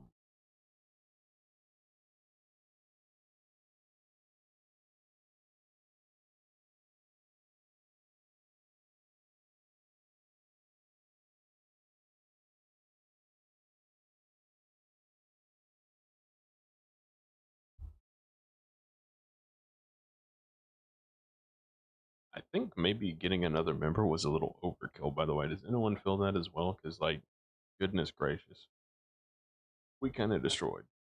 I'm not gonna lie. We probably would. I mean, I'm the only one that took damage. No one else took damage. I mean, even without Bryn, we probably would have been.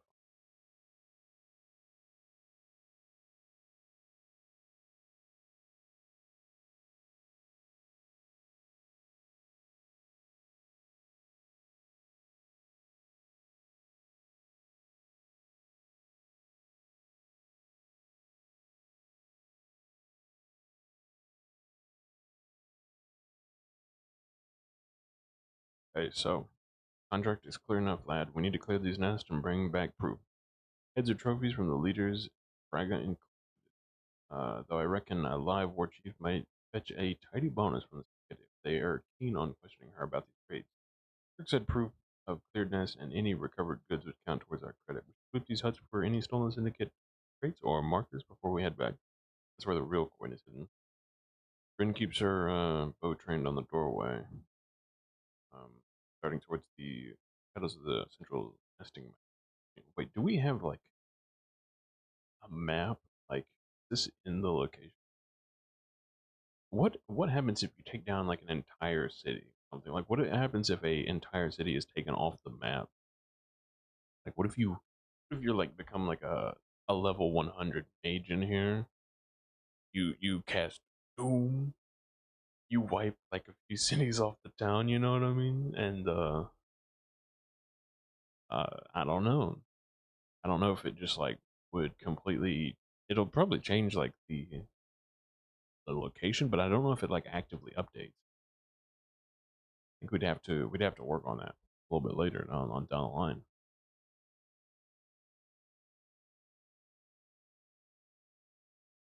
Uh,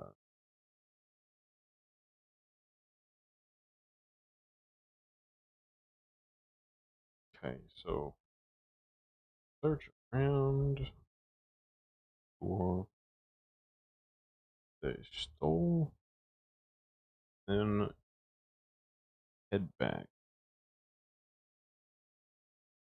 Boom. Because we're gonna need a little bit of healing. Clearly, we do have a health potion on us, mind you, but I mean, a long rest will also 100% heal us up as well. Found something for a little. A ticket seal, three brass survey markers stamped with on a small leather-bound pouch containing 20 florins.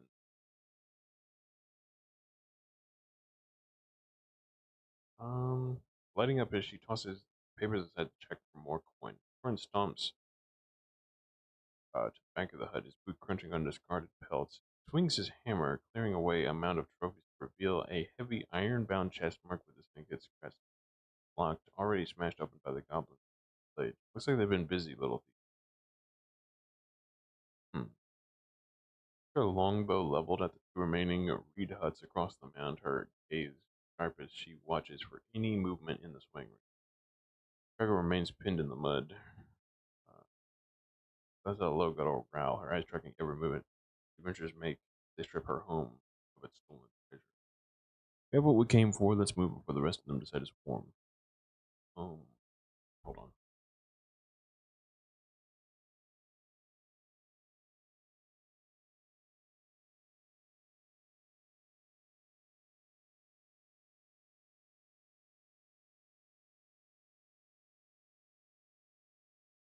Might not be useful for everyone, but pelts, I mean, hey, what if it's a cool creature pelt, and then we get, an interesting build out of it? That's what I'd imagine, or that's what I want to kind of do with her tool. A craftsman and an axeman, I mean, let's make something out of what we kill. That sounds like a very fun thing, very fun play style. Because otherwise, we'd need the coin to make the materials into good armor. And I imagine around here, not many people are going to be like, "Yeah, I'll sew up this weird fish thing into a cool set of armor for you."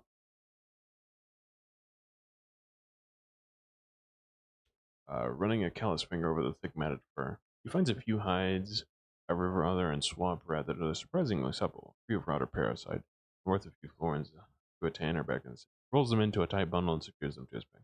Grab the prisoner and let's be off. This place smells like a wet grave and I've had my fill of it. Agreed, the syndicate will want their markers in the ledger. And I'm not keen on waiting for the rest of the tribe to come back for dinner. Brienne keeps her bow leveled at the remaining huts. The marsh is quiet, too quiet. Move before the sun hits the high point. Let's go. You take trophies, but the swamp keeps the debt. He will not leave this valley whole. She is still making threats, son. Okay. Call her home, son. I imagine later on down the line we're gonna run into Kraga's son, Kraga, the bone gnawer or something. He's gonna be real angry with us for taking in and turning in his mom or something.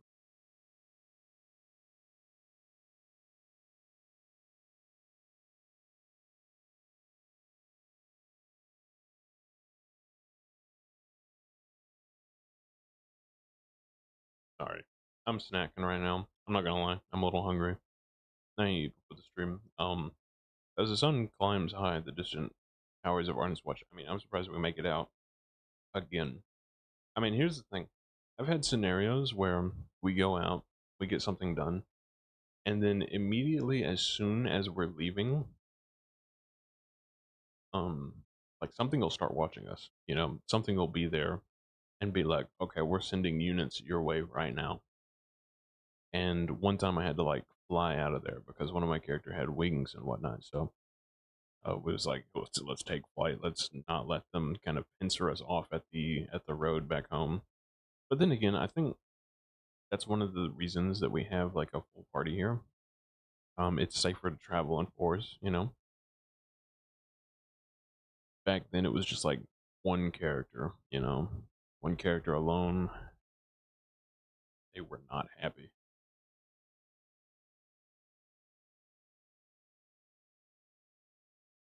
Massive adamantite chain in the lead. Lagoon's mouth cleansing midday. A silent sentinel over the crowded war. Finally, I can taste the ale from here. Keep your head, dwarf. We'll have to hand over the war chief and collect our coin before we celebrate. That was easy, but I'm assuming there's more. There's more like tests to be done.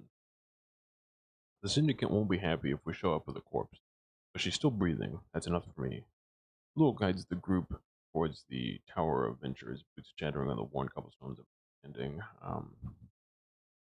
Got the proof of the prisoner? It's over with.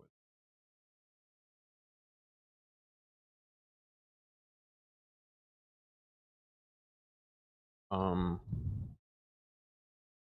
then we ask about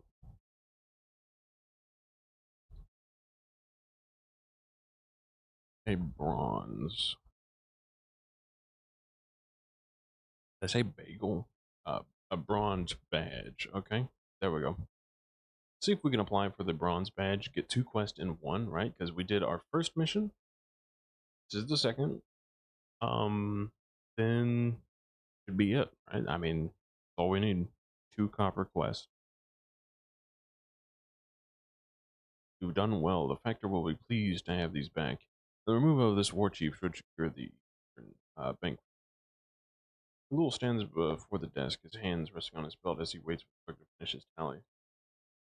Once the coin is counted, the contract is marked as complete. Lul leans in, his voice steady. We've cleared the nest and brought you the leader. What is the word on moving up?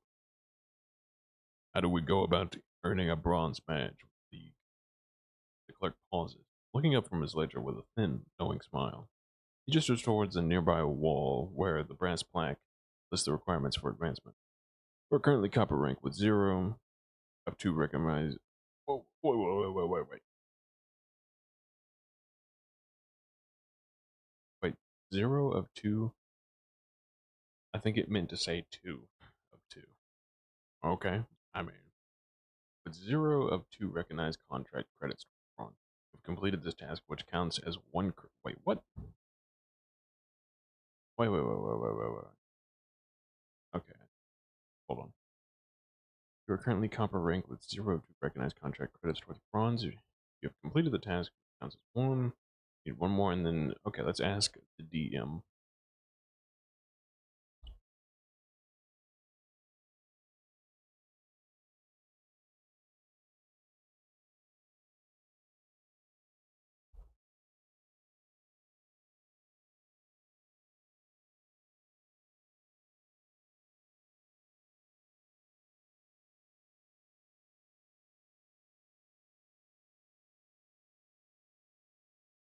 Oh, you're absolutely right to question that. Let me look back at the logs here. Ah, I see what happened. You completed the first task, the riverbank survey, where you found the ledger and the monster, and now you finished the second one, which was clearing the nest and capturing Cracker the Bone Chewer. That should definitely be 2 credits, not 0. The clerk must have been looking at an old page in his ledger. I can fix that for you right now, so your progress is tracked correctly. Would you like me to update your status to show that you have 2 of 2 credits towards your bronze rank? Once I do that, all you need to do is find a league registrar or official for that formal review to get your promotion. Should I go ahead and make that change? Yepper depper. This is amazing. I love that they've added it.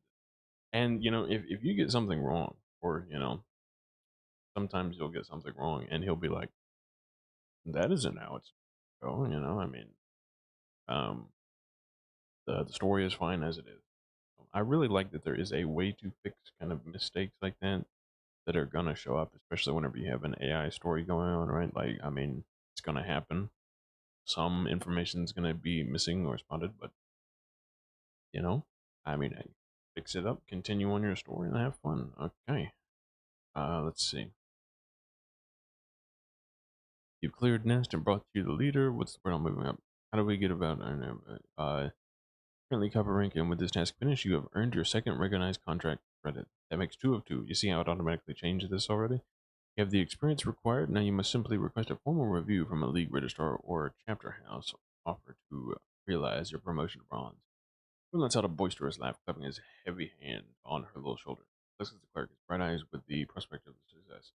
2 of 2. Did you hear that, Turtle? We're ready for the big leagues. We just need to find a registrar who isn't too grumpy to sign the papers. Edelman leans against the wall. Her gaze fixed on the clerk as she pockets her share of the coin. She offers a sharp, knowing nod towards the door. Question unbeatable. Bronze will open better doors and better contracts. Get a drink. Find an officer before the day is out. We should also ask.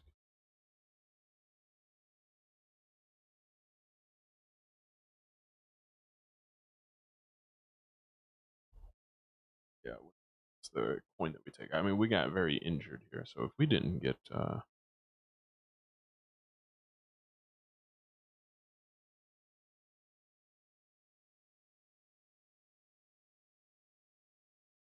let's see, what are we at on our florins in total right now?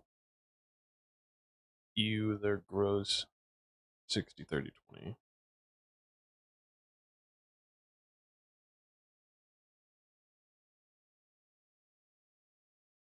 Okay. We'll just say yeah.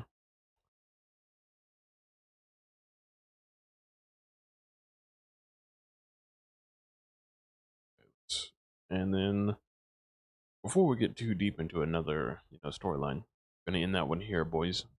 Not gonna lie. I hope you all had a great one. Um, it has been around 3 hours, which is what I was aiming for. We probably are not going to do another beta stream for a little bit. Just be prepared for that. I've got another video in mind, but this might be becoming a video, Since the expanded beta is open, I might as well just show it off, get as many eyes out there as I can. And, thank you for coming by, Johnny Blee, especially. Thank you for showing up and showing out as always, mate. You are just a big supporter. Thank you very much. Let's see. Anyone else? Well, it looks like we're in the clear. Thank you all. Okay, I'm gonna run the outro. Have a good night. Have a good day. And have a good whatever the heck else you're doing, okay? I'll see you around.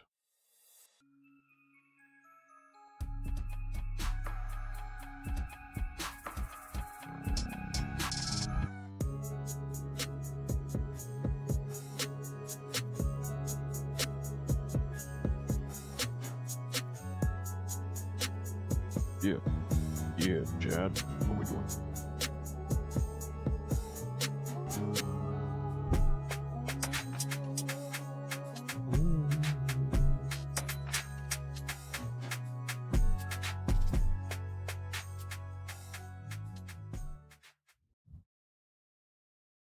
YouTube.